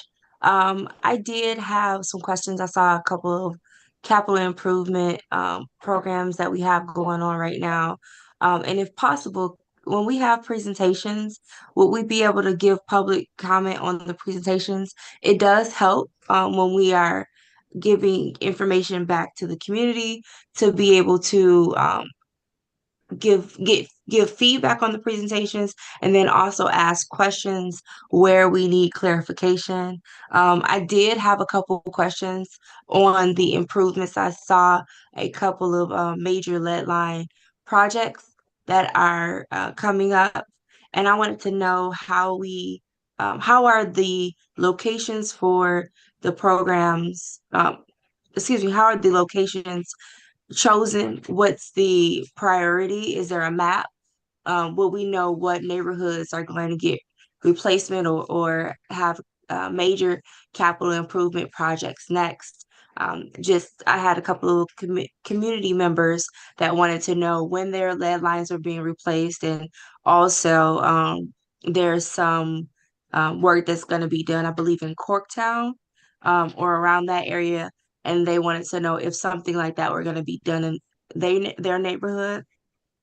So if those questions can be answered, and again, it would be helpful if we were able to ask questions or give feedback after major presentations. Thank you. Thank you. And I think one of the reasons why it's not a back and forth is just that we just do not have the time to do that. But I think you have a valid point, and I think your questions can be answered offline through someone within our organization. And Mr. Chair, we have next Jermaine Payne. Yes, Mr. Payne.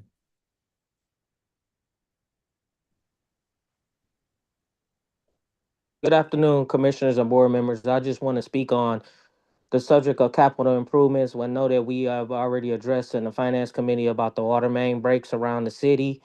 And I heard a couple programs that is drifted towards helping people with the sewer line replacements.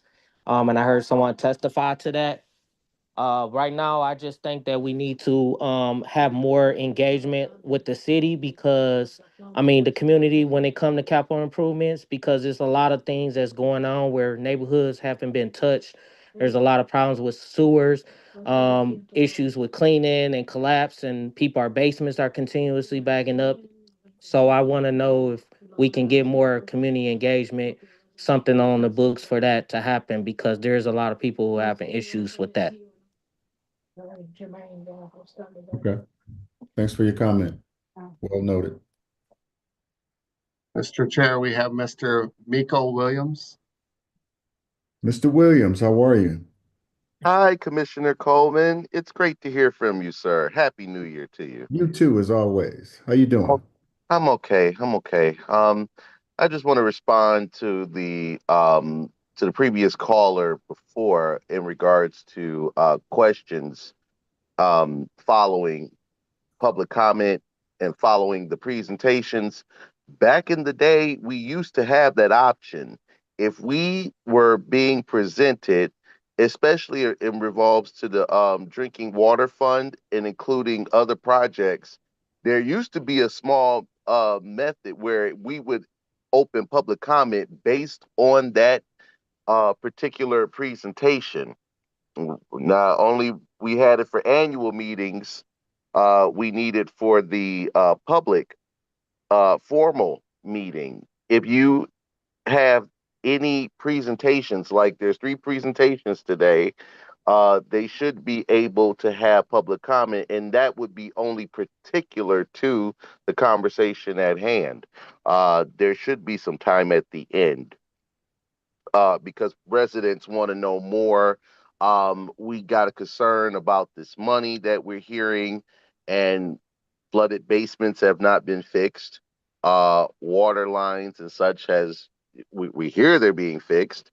There's also plans previously talked about that we need updates on in regards to basement backup protection. There were communities that were very interested, and we only heard 2 or 3 communities are going to get the test pilots, and we haven't heard any information since then. Another concern I have is regards to the water main breaks. You know, Commissioner Coleman, I want to thank the leadership and the men and women who work out there on those pipes. But when you look at those pipes, when they take it up off the ground, they look corroded. They look like they've been there since the 1800s when God first created the heavens and the earth. I keep asking, what are we doing to get replacements? Brand new drums, brand new pipes and air and flowways. I never get any response back, or if there is a response, it's too complicated. I'm not a sewer technician, so I wouldn't know, but I know when I see Lafayette, or I'm sorry, Larnard, in front of the Meyer Rivertown Market, and you see those brand new pipes that there is installing, you know, it does make a big difference. But my original comment is for to allow public comment after these presentations that are made by the Capital Improvement Committee. Thank you so much.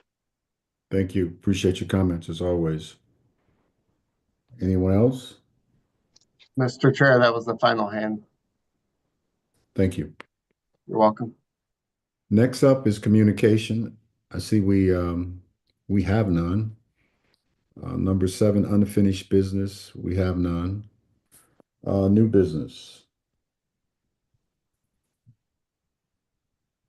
Item 2025, TAC 33. Commissioners, what is your pleasure? Mr. Chairman, Yes.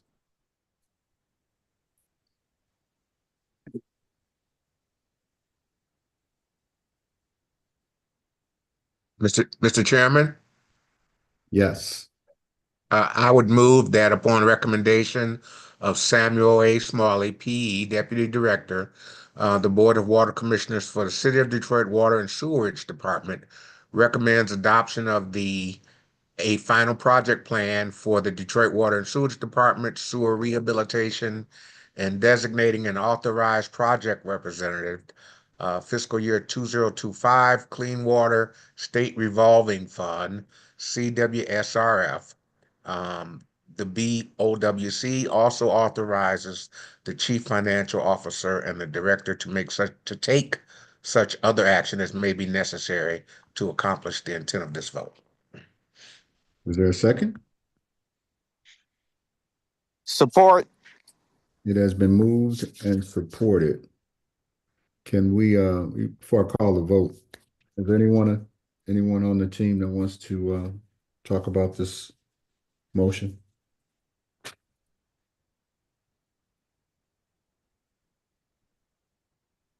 Mr. Smalley, as always, how you doing? Good afternoon, Mr. Chairman. Sam Smalley, Deputy Director. I'd like to present the fiscal year 26 Clean Water State Revolving Fund project. The project that we're proposing is the combined sewer rehabilitation in both Hubbard Farms and North Corktown. This is a funding opportunity, the SRF program and federal grants. The state revolving fund program overview is the state received over $1 billion funded through the SRF and the American Rescue Plan. $500 million were funded via the Infrastructure Investment Jobs Act. The city of Detroit is well positioned to receive significant funding, including grants and principal forgiveness, because we typically qualify for what is known as significantly overburdened community. Why the SRF? That's the primary principal vehicle that the state uses to distribute funds to utilities, cities, communities throughout Michigan. The state revolving fund requirements apply to all projects, including we have to develop a project plan. We have to be in conformance with the NEPA, or National Environmental Policy Act compliance, and federal cross-cutting rules. We have to strictly adhere to certain milestones negotiated with the state and Eagle. There are also requirements including Buy America, Davis-Bacon wages, and disadvantaged business enterprise participation requirements. Specifically, our projects for Hubbard Farms and North Corktown, as indicated in red, is where the project locations are. Our approach will be to invest up to $20 million for rehabilitation of these existing assets in both of these communities. The work specifically will include sewer main replacement, sewer lining, manhole repairs. After we do comprehensive cleaning, inspection, and assessment, we will use all of this data to assess the risk, so that we can ensure that we're making the most prudent and shrewd investments that we possibly can. Sewer segments, manholes, catch basins are certainly included in the project plan. However, if we do not receive 100% grant funding, we are under no obligation to move forward with this. In terms of schedule, we are at the draft project plan. We will ask for a resolution to be approved at the next board meeting on February 19th. We will go to the Great Lakes Water Authority board meeting and board resolution on April 23rd, submit our final project plan in May, with hopefully having notice of award status in February of 26. And with that, I would be happy to answer any additional questions.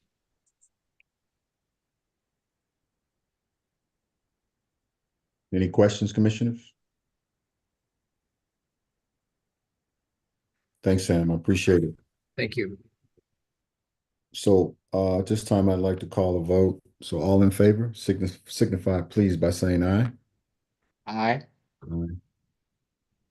Any abstentions? Anyone against? This motion passes. Next item up is 2025 TAC 34 facilities updates.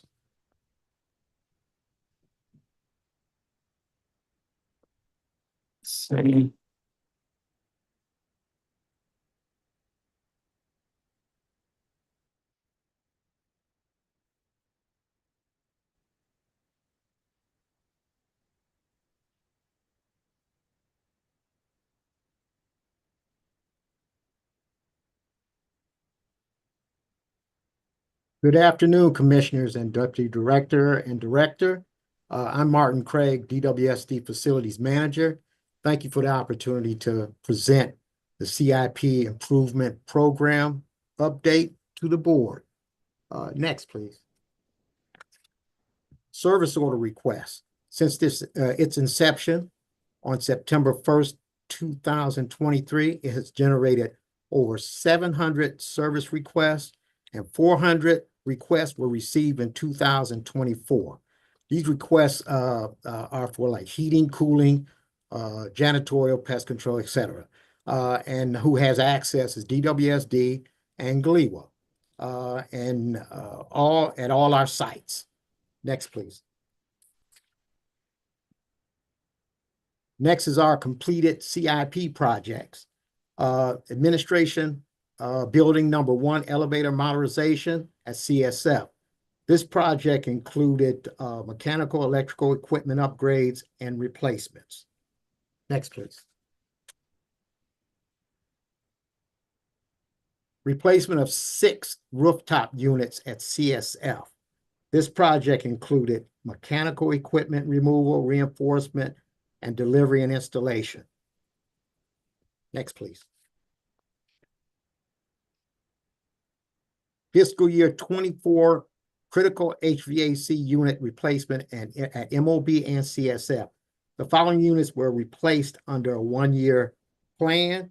And with these improvements, DTE is providing a rebate to DWSD.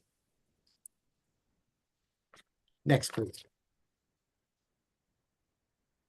Renovation of 7 ready rooms at CSF. Renovations included new floors, lighting, painting, and furniture. These are all projects completed. Next, please.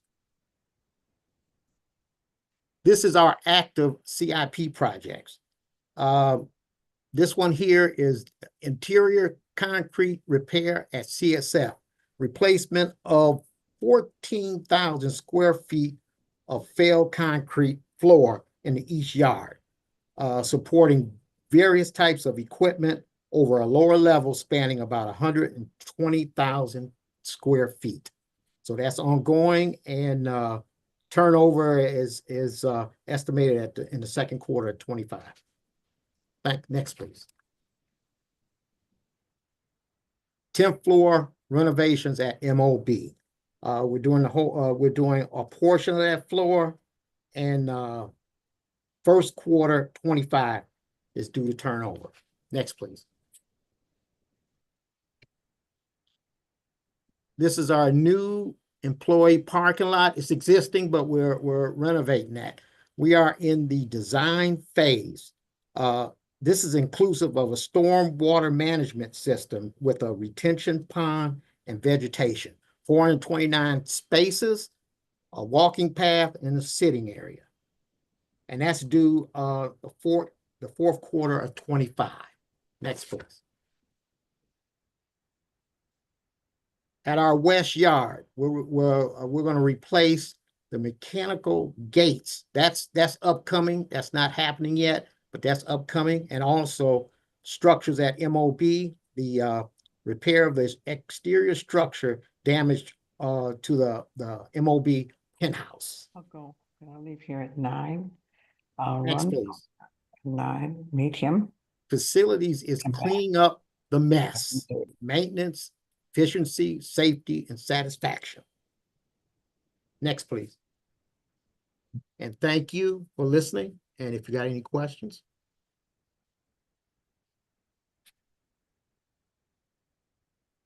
Thank you. Appreciate that. Thank you. Any questions, concerns? Okay. Next up is our planning calendar.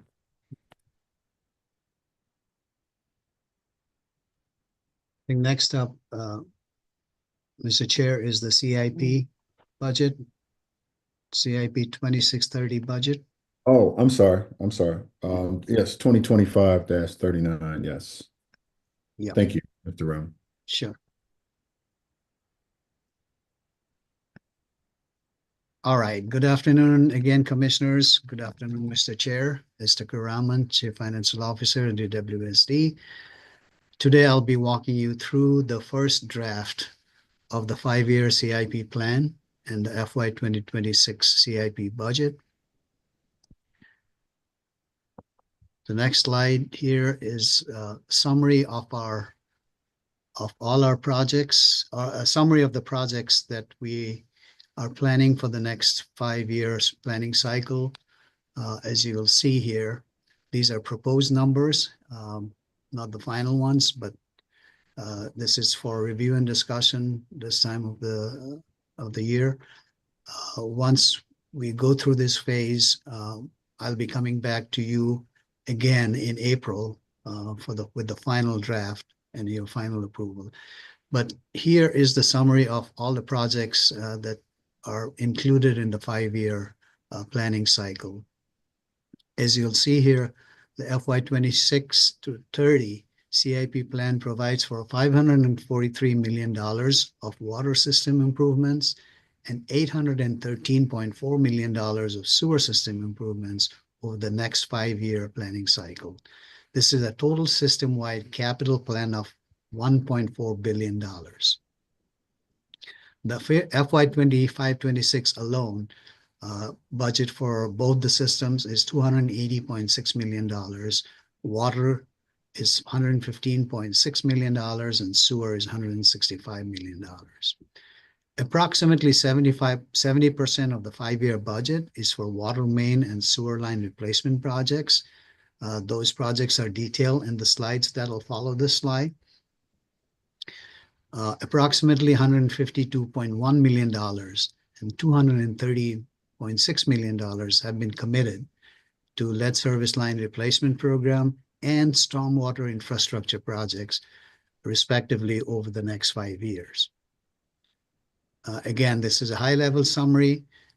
The next slide here is the summary of funding sources. Where are we going to get funding to support and fund these projects that we are including in our CIP plan for the next 5 years? The top portion of the slide is in blue. It's the water system funding source. And the bottom part is in green, which is the sewer summary of sewer funding sources. You see here of the $34.6 million in grants for water for 25-26, $15 million are for lead service line replacement and $17 million are for water main replacement within the water fund.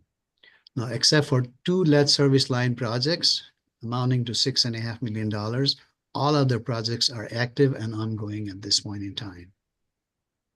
In the sewer fund, if you notice that $92.3 million are in grants for FY 26 alone. 67 million of those are for new projects that have not been activated or started yet. All other grant-funded projects are active and ongoing currently. The grant budget also includes $3.8 million in CDBG-funded private sewer line repair upgrade. That'll happen over the next 4 years, starting in FY 2026. And it also includes $3.2 million of FEMA grant for basement backup project phase 2 over FY 2026 and 2027. The next few slides are all details of all the projects that we are contemplating for the next 5 years. The first one is the water fund. It tells you the project number, the description of the project, what the funding source would be, and then how the amounts are spread across the five planning year cycle. So there are 5 slides here that details. The first 2 are detailing the water fund projects, and the next 3 are all sewer fund projects that are included in our CIP plan. A lot of projects that are here that are funded or anticipated grant funding or SRF funding. We have included them in our CIP plan.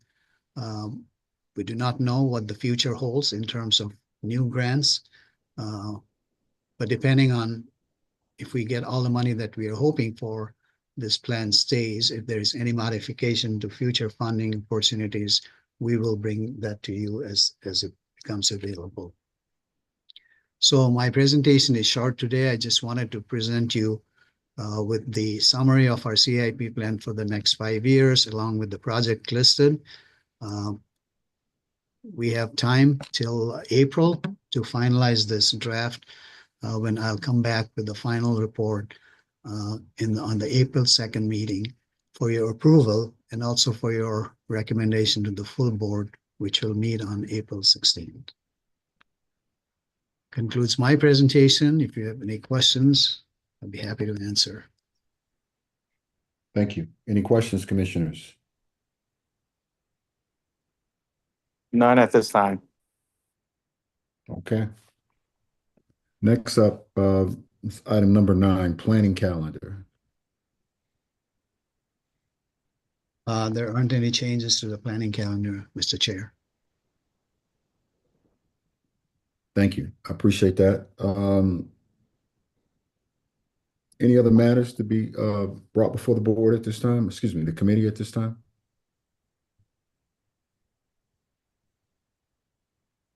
Seeing none, our next meeting is scheduled for March 5th. Is that correct? Yes, committee meetings, March 5th, 2025. I'd like this time to get a motion to adjourn, please.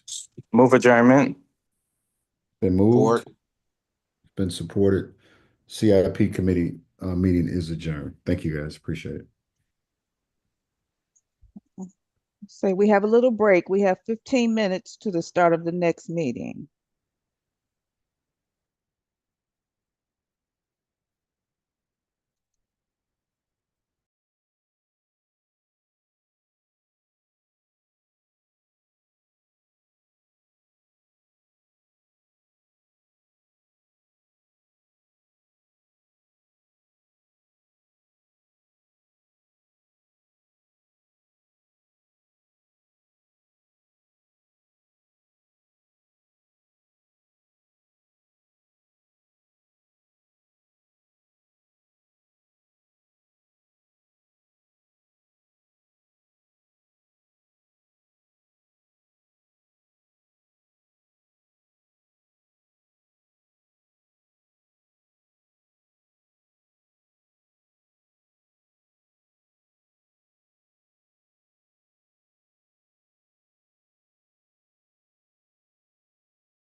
Well, I love the clock. We're exactly at 3:15. I don't think that Commissioner Blackman is able to join us, at least not right away. So I've agreed to chair the committee today, and we'd like to call to order the Customer Service Committee. May we have a roll call? Commissioner Forte, Present. Commissioner Garcia. Present.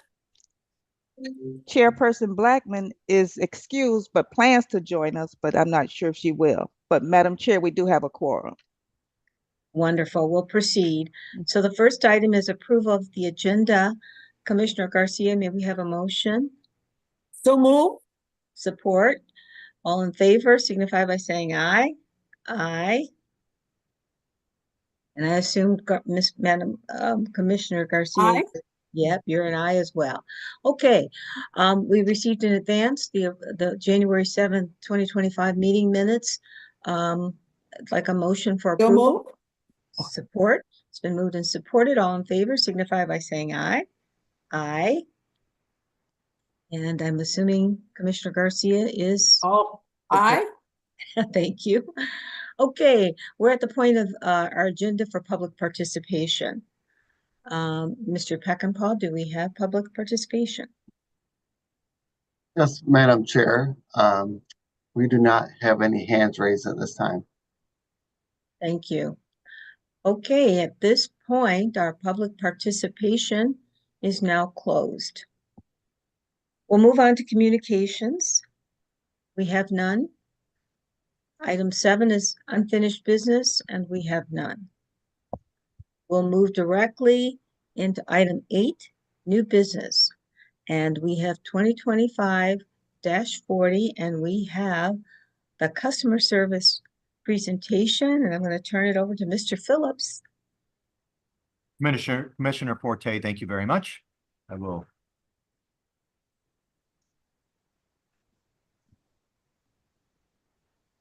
Commissioner, if you could just confirm you can see my screen? Yep, can see it very clearly. All right, wonderful. All right, so let's take a look at the customer service January 2025 metrics. We received 55,543 calls during the month and responded to over 7,000 emails for a total of 62,765 total touch points for the month. On a per day basis, we forecasted 1,400 and we're staffed to 1,400 calls and communications with our customers on a daily basis. And we received nearly 3,000 customer touch points on a daily basis. So our forecasted daily volume was at 113%. We received in total 154,000 customer service calls, emails, and self-services. And 23% of our calls were answered within 2 minutes. Our average speed of answer on the emergency line was 7 minutes and 52 seconds for a 32% service level. And our average speed of answer on the non-emergency line, all non-emergency lines, was 20 minutes and 23 seconds or 14% service level. The customer satisfaction score, so each caller has an opportunity to complete a survey about how they were treated on the phone. And we achieved a score of 82% for the month of January for our CSAT, our customer satisfaction. I am very proud of the team and proud to say that for 17 straight months in a row, we have exceeded the 72% industry standard for customer satisfaction. Our first call resolution, or FCR, was at 72%.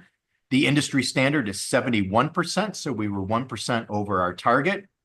And again, we came close to receiving nearly 10,000 phone calls for Easy Pay and signups on the Easy Pay program in the month of January.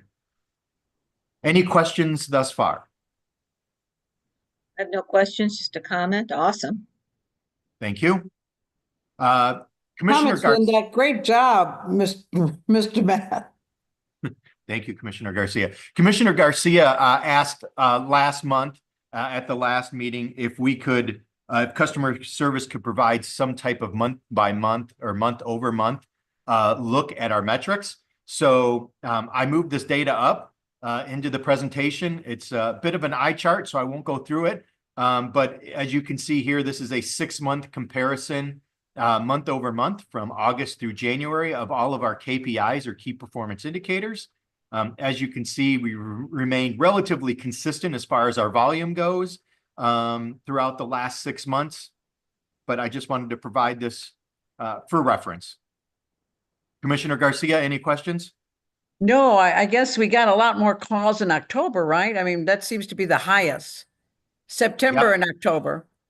September and October definitely were high months. Yep, Okay. that was during the Lifeline enrollment process where we sent out the 3 letters in August and September. So that definitely drove our call volume with questions about the recertification process. And just a comment, Matt, Appreciate it. I noticed that the average speed of response for emails went down quite a bit in January. Anything that was notable to mention about that? No, we just the focus has been there, and so we're just trying to pay a little closer attention. So while we have some lulls, which are very, very uncommon these days, but any opportunity we have for our afternoon crew that starts work or that kind of takes over around 5 o'clock in the afternoon has a few more opportunities to work on those emails. So just putting a focus on it. That's good.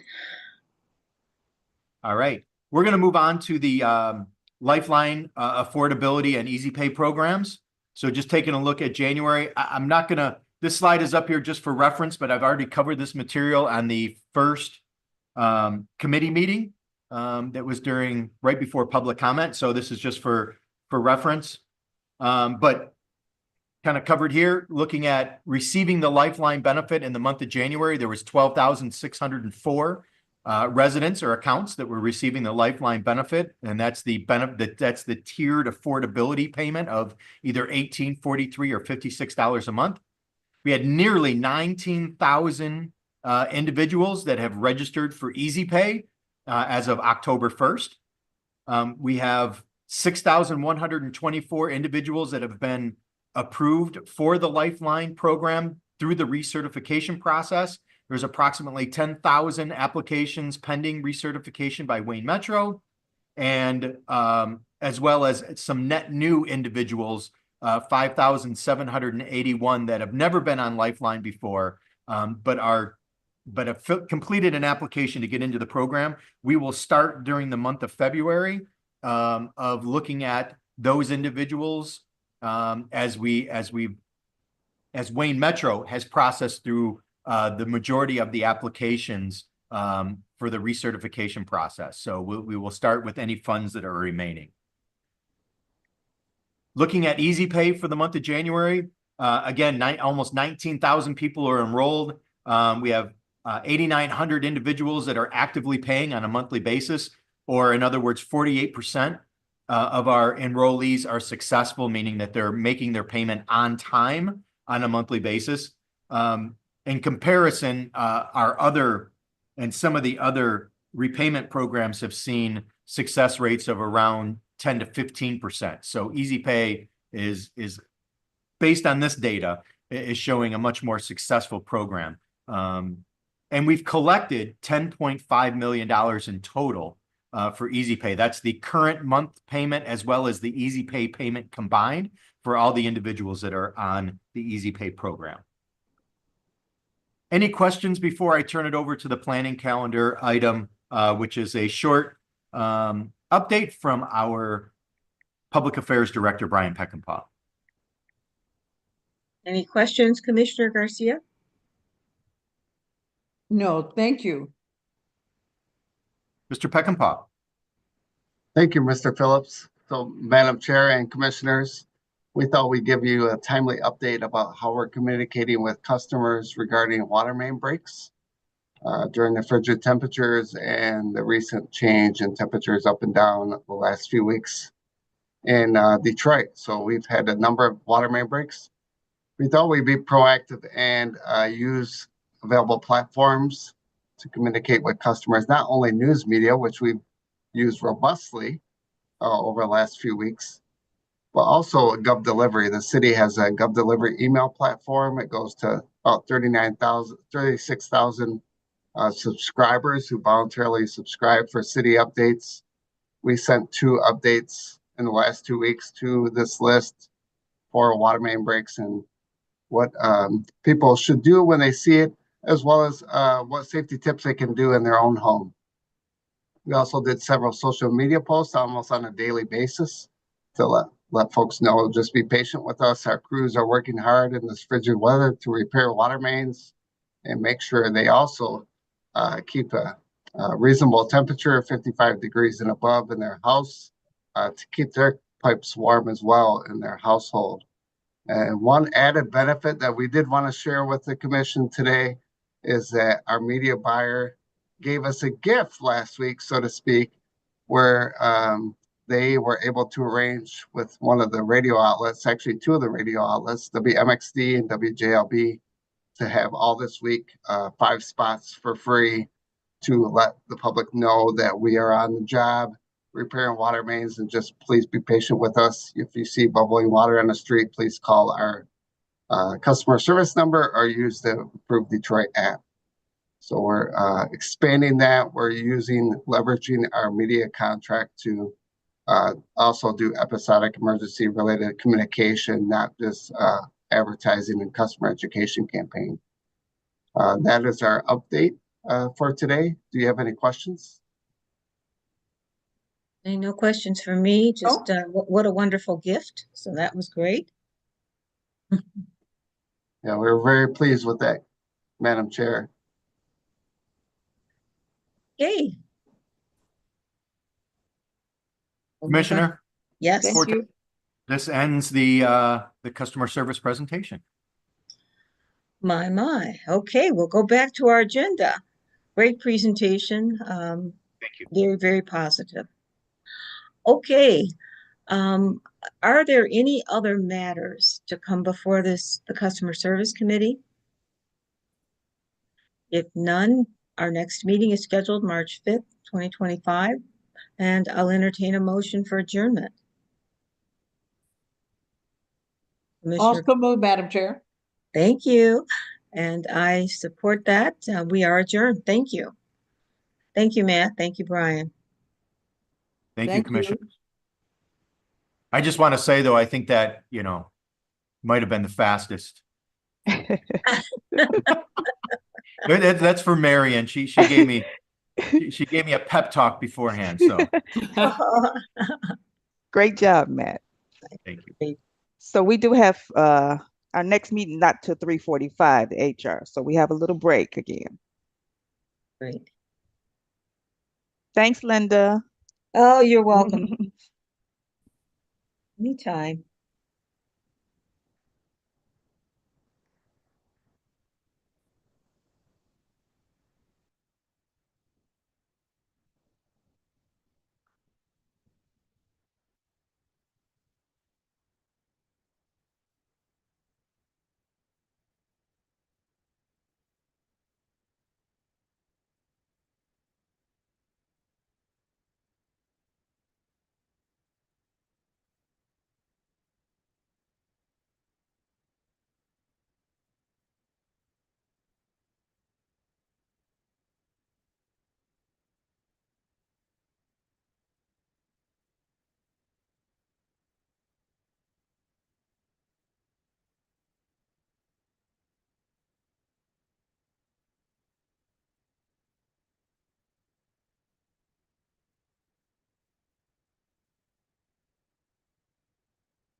All right, it's now 3:45, and we will call the Human Resources and Organizational Development Committee to order.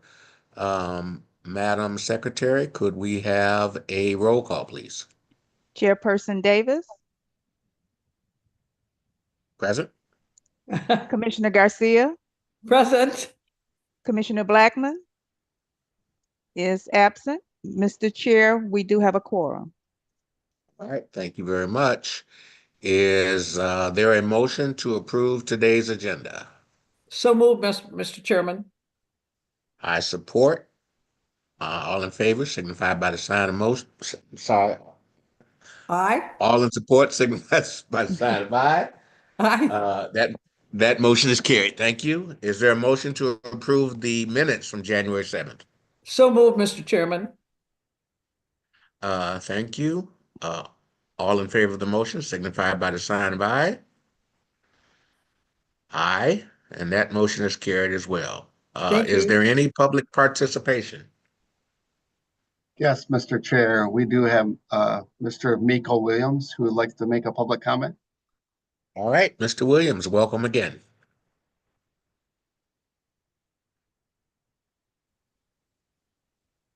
Hello. Yes. Hi, Commissioner Davis. Happy New Year to you as well, sir. Thank you for taking my. Thank you. Same to you. All right. Just want to comment on what I heard in the last meeting. I did have my hand raised for public comment. I guess it wasn't recognized or it went too fast. But I want to hear Mr. Brown's response to what he was going to say when he first started off the subcommittee meetings. I would really like to hear from his response and to repeat the information that he shared. Us activists and water advocates, we do our work in advocacy and we don't have the money. We're not lobbyists. You know, I feel it's something that I really am disappointed when I hear that we're to contact our council members, our legislators. We did that. But let me tell you what I did since the holiday, since the Democrats messed up our chance, is that I tried everything I could to pull together a press conference. I called everyone that I knew that supported water affordability in Detroit, but not only Michigan. I also tried my best to contact Joe Tate and others to come back to the table before they left and to do this one last time and make water affordability the first option.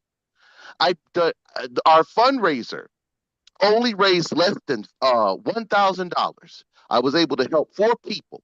I haven't been able to get around to convening a meeting as to what we're going to do to get this back in front of the new body or the new session. We have not had any meeting, no conference. All I get is talking points that was sent to my email last month. I've been campaigning. I mean, I tell my water clients to call and do what they can. This is not my responsibility. You know what my responsibility was? My responsibility to make sure people got help, and I fulfilled that. I did everything in my power that Wayne Metro can't even fathom to do. I get emotional, and I went into a depression over the holiday into the new year because I did everything I possibly could, and to be told that we can't get this done. When I asked in the beginning of the year, what were we going to do? What is the response? Can we come together as a community and fix this? When we should have been a community, and the first thing, I don't have millions of dollars to pay out of town consultants and lobbyists up there at that state house when all of us should have been together up there in Lansing campaigning for this issue. So you damn right I'm mad, and I'm not going to let this go until we get something done and get it up there in front of the table and bring it back up on the board. Thank you. All right. Thank you for your comments, Mr. Williams. Are there any other hands up, Mr. Peckinpah? Mr. Chair, we have Mr. Jermaine Payne is next. All right. Mr. Payne, welcome again. Good afternoon, board members. Once again, I am coming before the board on a couple of issues that are some things that I heard in the last presentation. First of all, Matt Phillips, you do an outstanding job assisting the community activists and water activists with issues that we have with our citizens in the city of Detroit. You continuously do outstanding job with that and assisting us. We want to give you a hand of applause for that.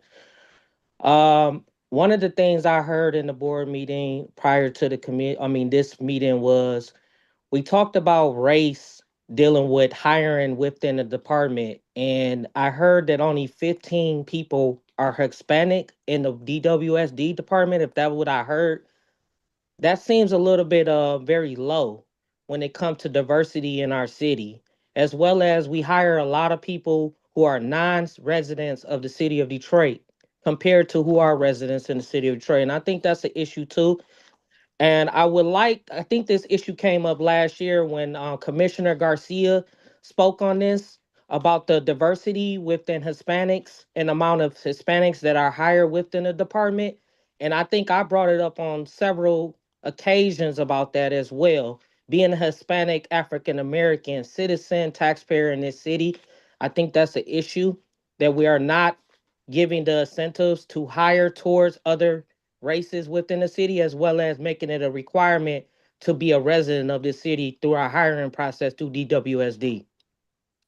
Another thing I heard is I would like for Gary Brown to speak about the $175 million grant, or I heard some type of money that is coming in to do sinkhole replacing or issues with sinkholes and repairs about sewers and things like that. I don't hear much about Gary speaking on any of these, and the board is going through these meetings very quickly, approving contracts, and there's not really much public interaction with these contracts. There's millions and millions of dollars going out of DWSD, and there's lack of community.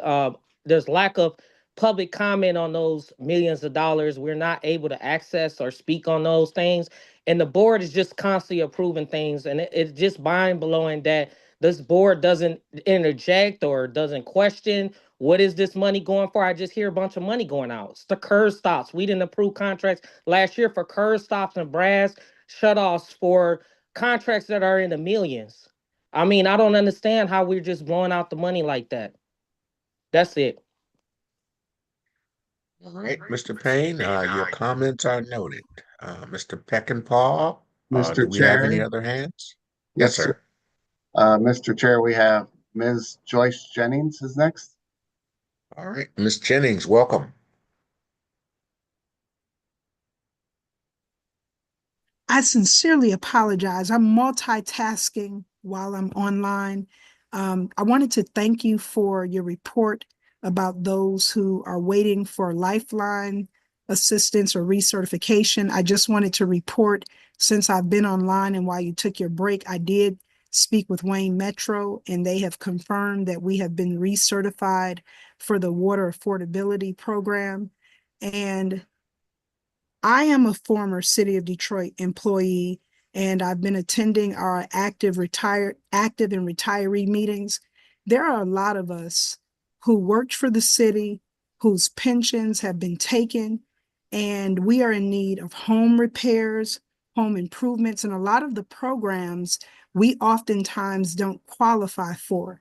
So anything that you can do to help city employees, whether active, retired, separated from the city, to make sure you can not only look at program assistance for employees who are no longer with the city, as well as when you're scheduling repairs or improvements, whether it's with water or other home repair services. I would ask that you would consider active, retired people who have served with the city. We are really being impacted by our pensions that were taken. It shouldn't take 30 years to give our money back, and you're making money off the money that was taken. We as citizens did not invest in the funds that favorably gave the type of returns that our pension produced. And when we were requested to give the clawback, it didn't take 30 years, you didn't request it. So if you could just do whatever you can to prioritize people who worked and served for the city And as we now are working as advocates, because I know how the city works. When I worked for the city, I was responsible for 43 departments, leading the 311 call center for city services. We are like subject matter experts on how the city should work. Let's make public service be a stellar environment, no matter what department it is providing service. And let's not have people begging for resources that we have and giving referral after referral after referral that leads to nowhere. We don't need agencies that are replacing city jobs who are funded to provide services, and all we're doing is filling out paperwork that does not connect us to city grant or federal resources that are available. God bless you all, and we must do better as a city. Thank you, Ms. Jennings. Your comments are noted as well, and God bless you too. Mr. Peckinpah, do we have any other public commenters? Yes, Mr. Chair, we had Norel Hemphill had her hands raised. Ms. Hemphill? Ms. Hemphill. Yes, good afternoon again to the board and the committee. My name is Attorney Norel Hemphill, we the people of Detroit. As far as the human resources committee goes, I did have a couple of questions. I saw there have been a couple of contracts that have been given to outside organizations, companies, corporations, particularly in trying to, I guess, debt collection, trying to collect funds for those accounts that are in arrears. Is there a reason why we are giving those contracts to those outside of DWSD instead of using that 16%, or, for example, with the Easy Pay program, they're getting 11% of the funds that they're collecting. Instead of using that to hire people, hire Detroiters, especially to work in DWSD and then service the accounts there. Is there a reason that we're giving these contracts to outsiders instead of hiring Detroiters?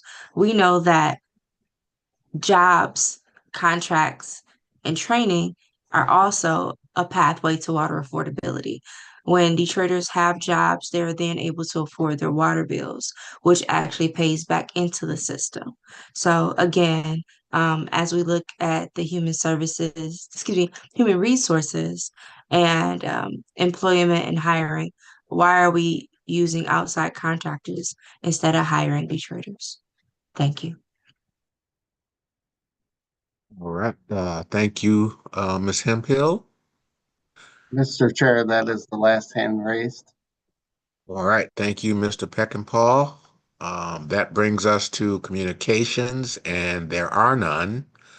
Unfinished business, also none. Our new business is human resources metrics, and Ms. Director Thornhill will present on that. Good afternoon, commissioners. Good Greetings. afternoon. I'm going to share my screen.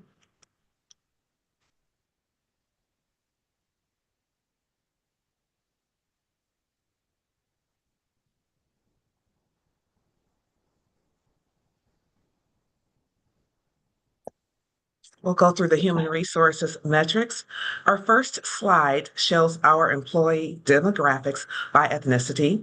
We have a total of 670 employees. That's 3 less than last month. Did they retire, Ms. Dartmouth? Oh, they There just is a- leave?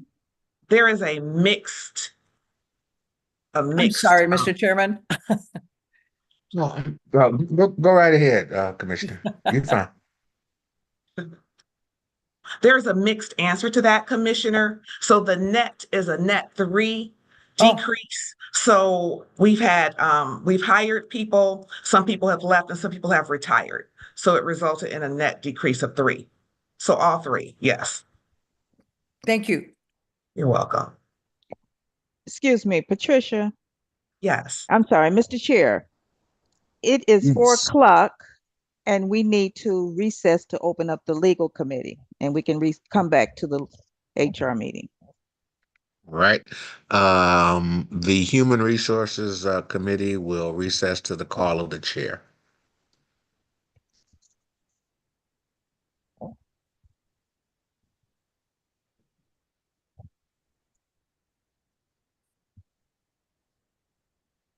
Good afternoon.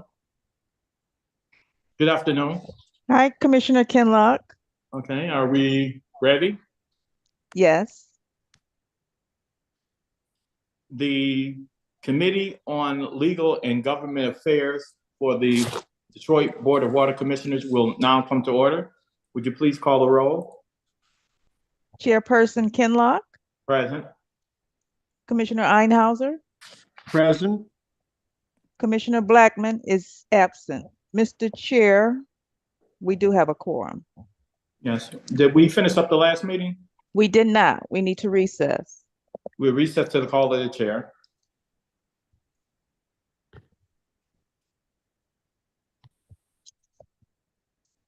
Thank you, Commissioner Davis.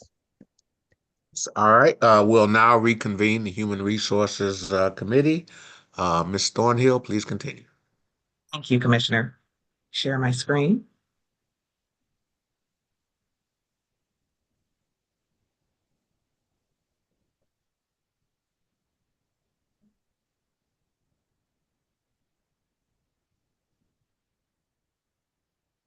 Are there any questions before we move on?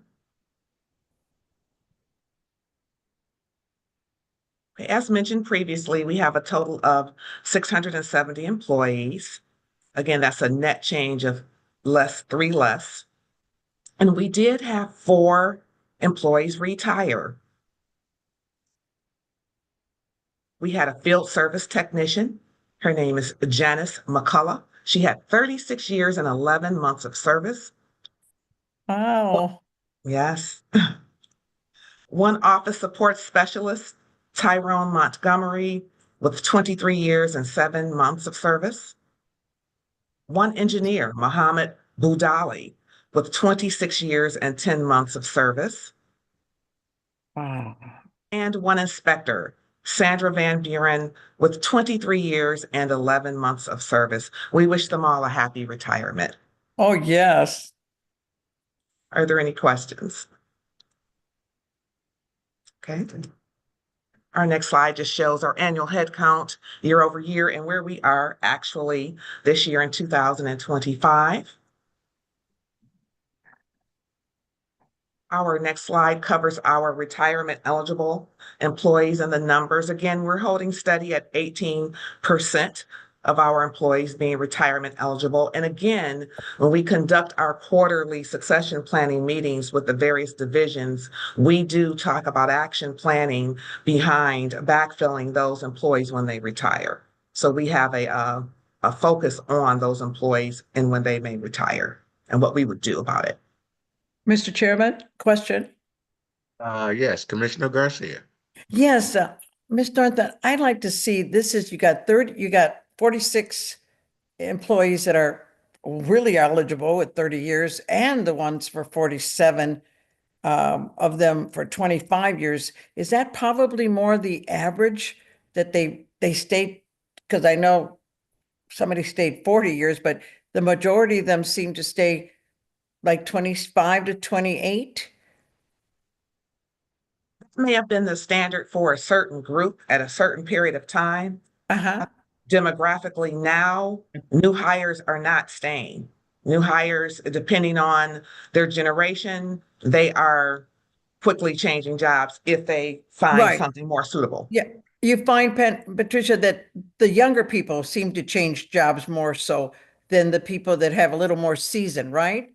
Yes, your Generation Zs, yes. Yeah, and the people, when you figure 46 and 47 may be eligible, is that out of 500, is that just one 3/4 of the population that we have working for us, maybe? You mean in terms of the 30 years Like of the service? percentage, like you got 47 that are eligible for 25 years, and then some that are 30 years are 46. That's not, well, that's over 80, obviously. So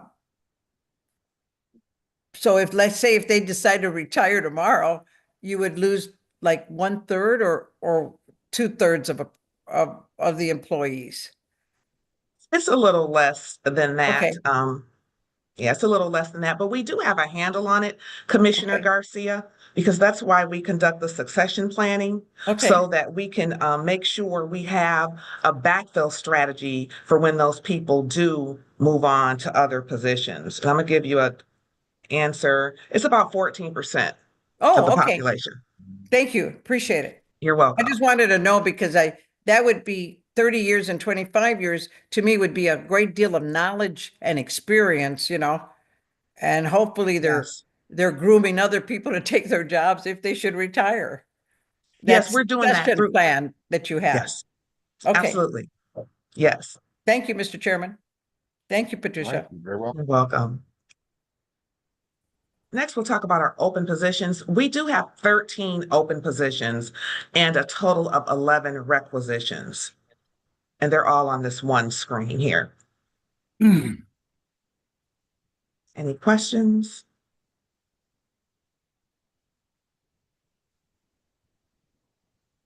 Okay. We have a recruiting fair coming up next week. It's the Winter Career and Co-op Fair at U of D Mercy. And that will be conducted next week. Question, Questions? Mr. Chairman. Yes, Commissioner Garcia. You have the job fair that you're having. I understand that, but the jobs are still posted and people can apply online as well, right? Absolutely, Commissioner. Okay. Yes. Thank you. You're welcome. And next, we're going to talk a little bit about training and development. The first page you see here is the first page of the DWSD training portal. And what we're going to do is offer a new line of classes, an introduction to leadership for first-time managers and supervisors.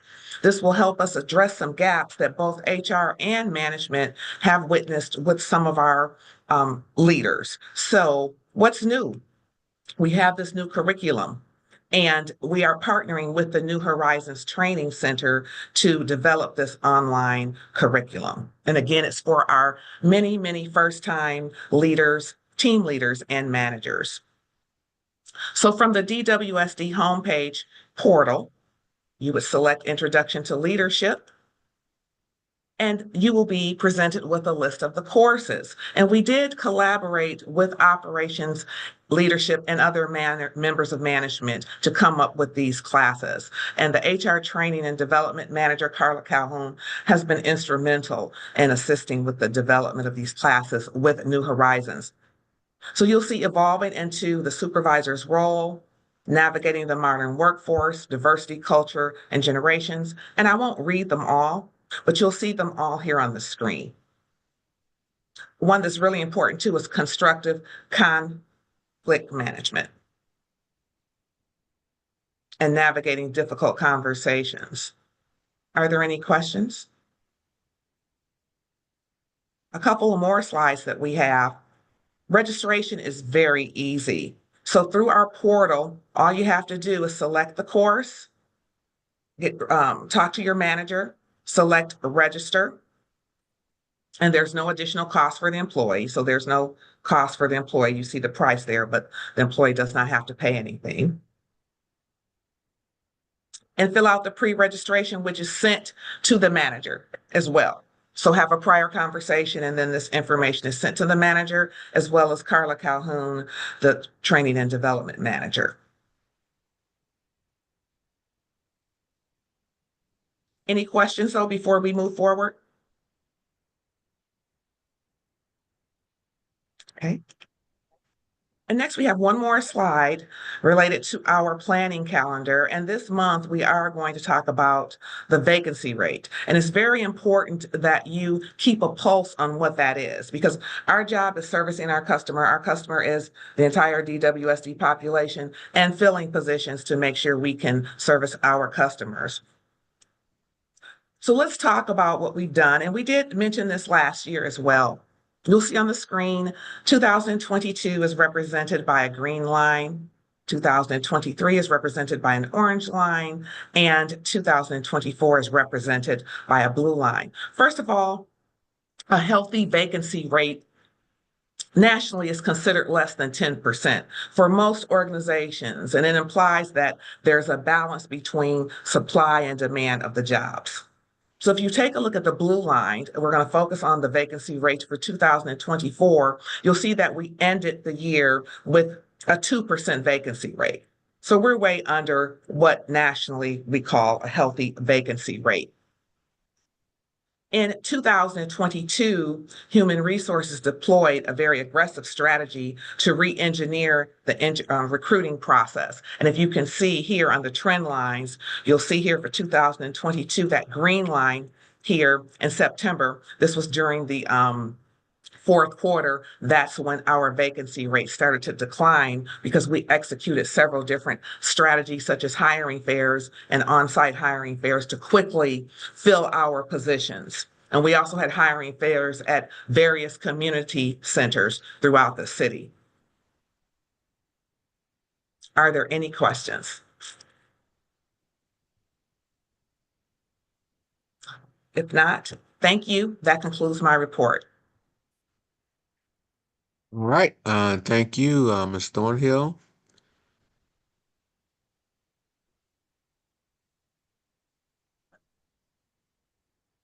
Can someone help me out with the screen? Here we go. All right, are there any other matters? If not, our next meeting is March 5th. Is there a motion to adjourn? So moved, Mr. Chairman. All right, thank you very much. We stand adjourned. Thank you.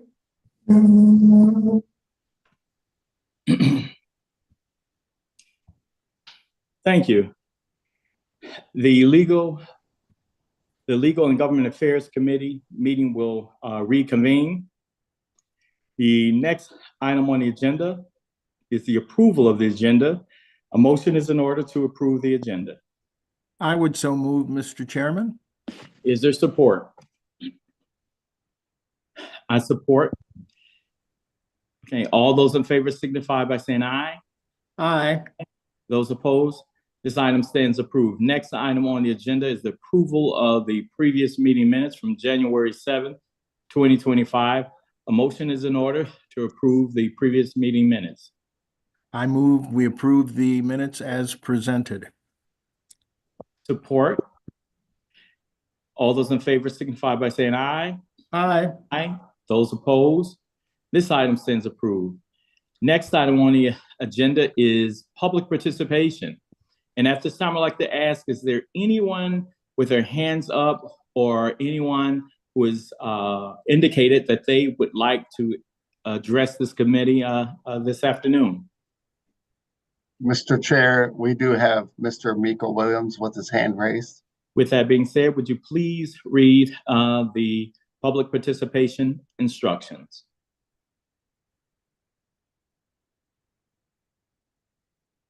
Do you want me to read them, Mr. Chair? These, yes. There's no new members in the public comment. You said there's nobody with their hands raised? There are two members of the public with their hand raised, but no new attendees since we did the first instructions. Okay, and if that is fine with, yes, if that's fine, then we will now recognize the first person. Thank you, Mr. Chair. It's Mr. Miko Williams. Hello, Commissioner Kinlock. Thank Hello. you for, hi, how you doing? Happy New Year to you. Same to you. I want to thank you for your comments at the last meeting in regards to the Democrat breakdown in the House that happened. And thank you for declaring the truth about that woman, because she will not be elected in any office as long as I'm a resident taxpayer and legacy Detroiter here, because that shows misleadership. It also shows derelict of duty. You do not ever leave work I don't care what it is. If we did that, we would be kicked out. We would be fired from our jobs. But thank you for standing up for democracy. Thank you. I want to express my public comments. I apologize for my yelling and my voice raised in the last meeting. I am very passionate and very emotional about this lifeline and the future of affordability in the city of Detroit. Um, all I want is for us to succeed as a group to save our consumers money. What is the problem? Why is there so much bureaucratic red tape? In the era that we're living in, I know that we can make things happen. Be it we have $11 million, $175 million, however, there are people that still need our help. And when entities are not here to explain that, I can't blame anyone other than the system and the process. It needs to be fixed. You're telling me it's fixed. You're telling me you're doing what you can. But why do people keep having a problem coming down here that they can't get recertified or they can't have affordable water? Why is it still a problem here? Do you know? And while we're in the legal affairs committee, I mean, I looked at we still do not have a decision about water shutoffs in general as a whole in the United States federal court. I'm assuming there's a settlement that's been done already that allowed Lifeline to be implemented, that allowed these systems to be here.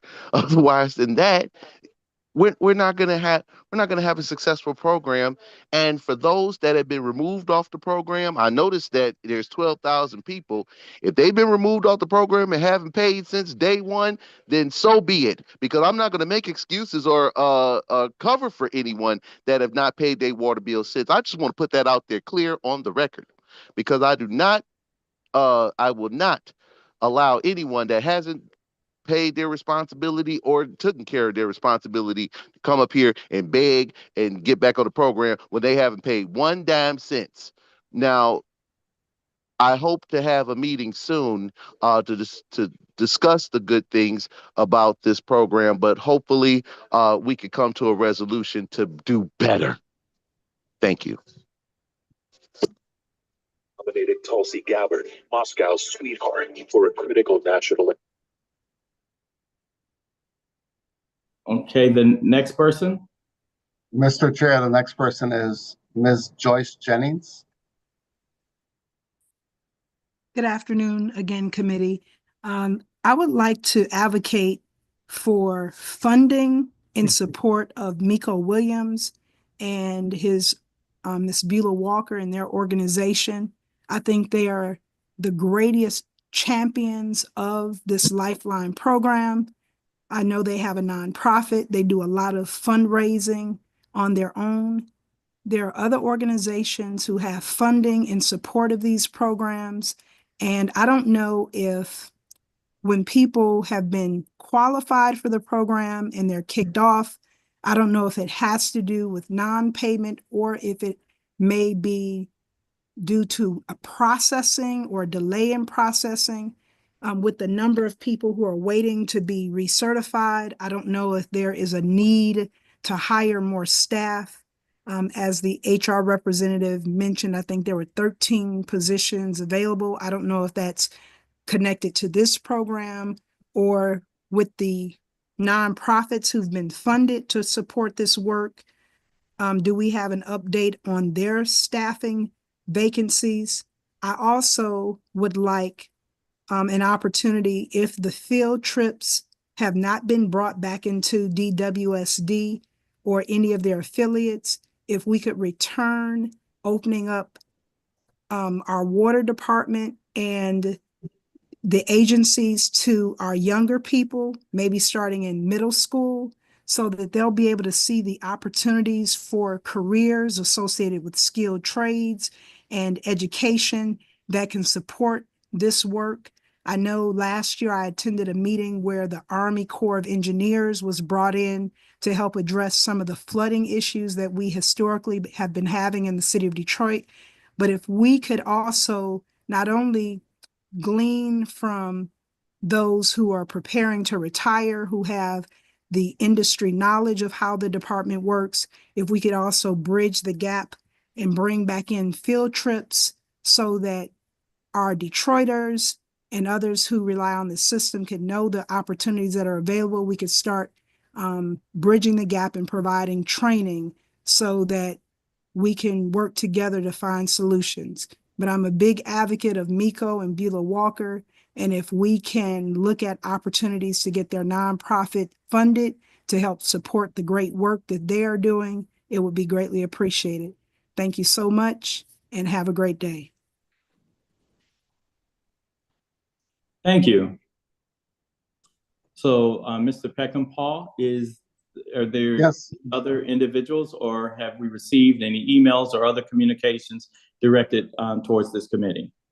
Mr. Chair, there are no others hands raised, but to Ms. Jennings' comment, we do have a speakers bureau that we do go out to schools and Michigan Science Center. So we will be updating the community about that, and I'll connect with her so she's aware of that program that we have to educate the public and students about DWSD and the water and sewer systems in Detroit. Thank you, Mr. Chair.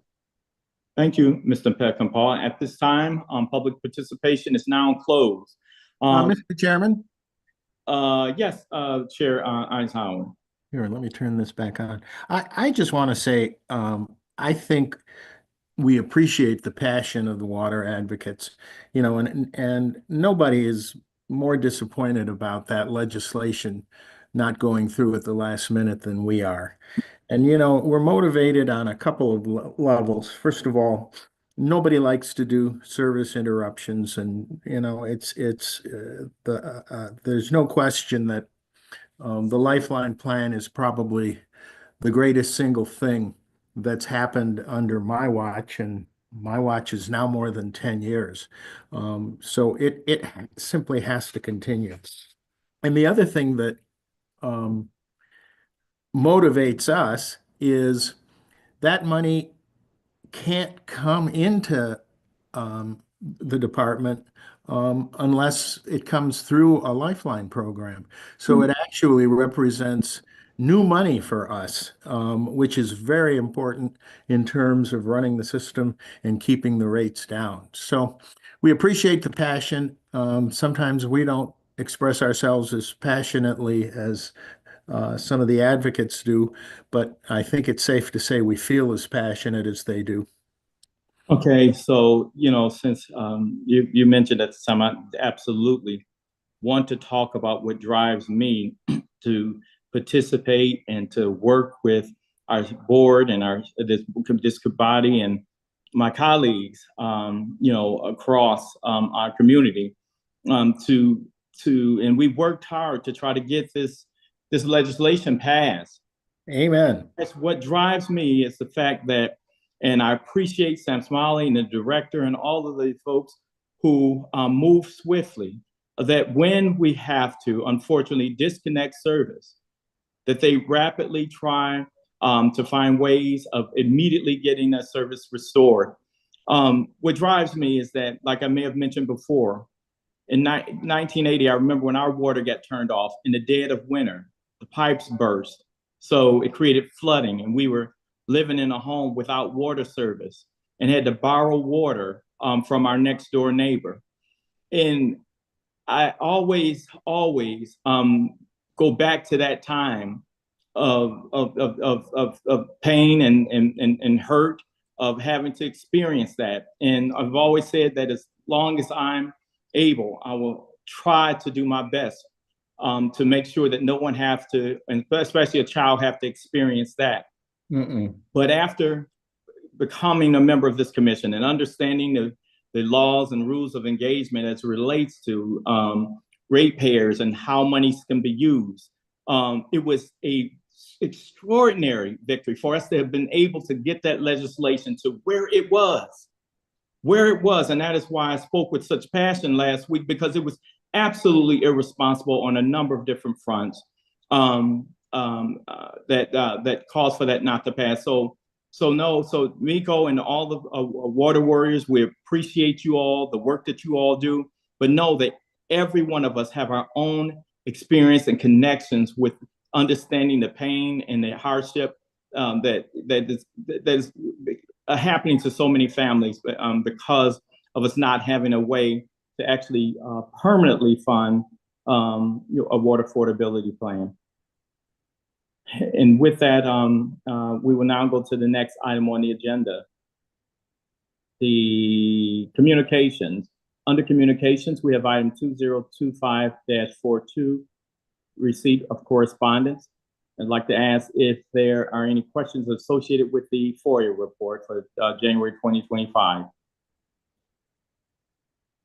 A motion is in order. I would so move that the report be received and filed. I support that. All those in favor signify by saying aye. Aye. Those opposed, this item stands approved. Next item on the agenda is item 202543, receipt of correspondence, litigation report, Office of the General Counsel, January 2025. Motion is in order to receive and file. I would so move. And I support. All those in favor signify by saying aye. Aye. Aye. Those opposed, this item stands approved. Next item on the agenda is unfinished business. I know of none. Next item on the agenda is the Detroit Water Sewage Department easement agreement. And that's item 2025-35. What is your pleasure, committee members? I would move, hang on.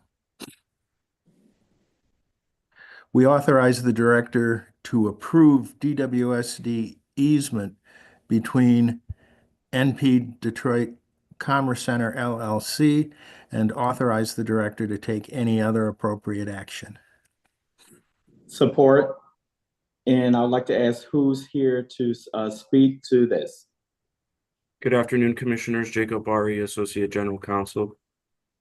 This is DWSD is seeking easement rights here to a newly constructed 12-inch water main, and its related appurtenances located at 14250 Plymouth Road in the city of Detroit.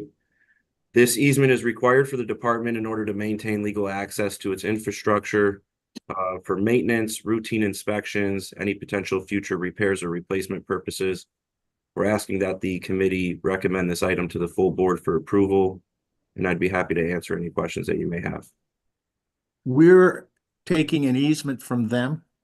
Yeah, it's a newly constructed water main. We're taking the water main. There's a bill of sale attached to the easement documents, and then portions of this main run under private land. So we're taking an easement from them to traverse over their private property. Do we have to pay for it? No. No? Okay. We don't pay for our easements. Okay. Okay. Okay. Are there any additional questions? Do you have any additional questions, Commissioner? None. Okay. At this time, all those in favor signify by saying aye. Aye. Aye. Those opposed, this item stands approved. Next item on the agenda is the planning calendar. And there's none at this time. I have to hurry up and meet with the General Counsel regarding our planning calendar. And the next item is item 10, other business. As I mentioned earlier, the gratitude that I have to Director Brown as well as Sam Smalley. But I cannot forget Matthew Phillips and Kimberly Correll, who tirelessly work to try to make sure that there are ways that we respond to residents as quickly as possible in trying to prevent both service disconnection, but also to have service restored as quickly as possible. And I appreciate how folks work during work hours as well as after work hours to make sure that we respond to our residents' needs. So appreciate the great work of all of our customer service staff and team. And with that, I will now go to the next item on the agenda. The next meeting will be March 5th. And with that, a motion is in order to adjourn. I move that we adjourn. Support. All those in favor signify by saying aye. Aye. Those opposed, the meeting stands adjourned. Thank you, everyone. Thank you.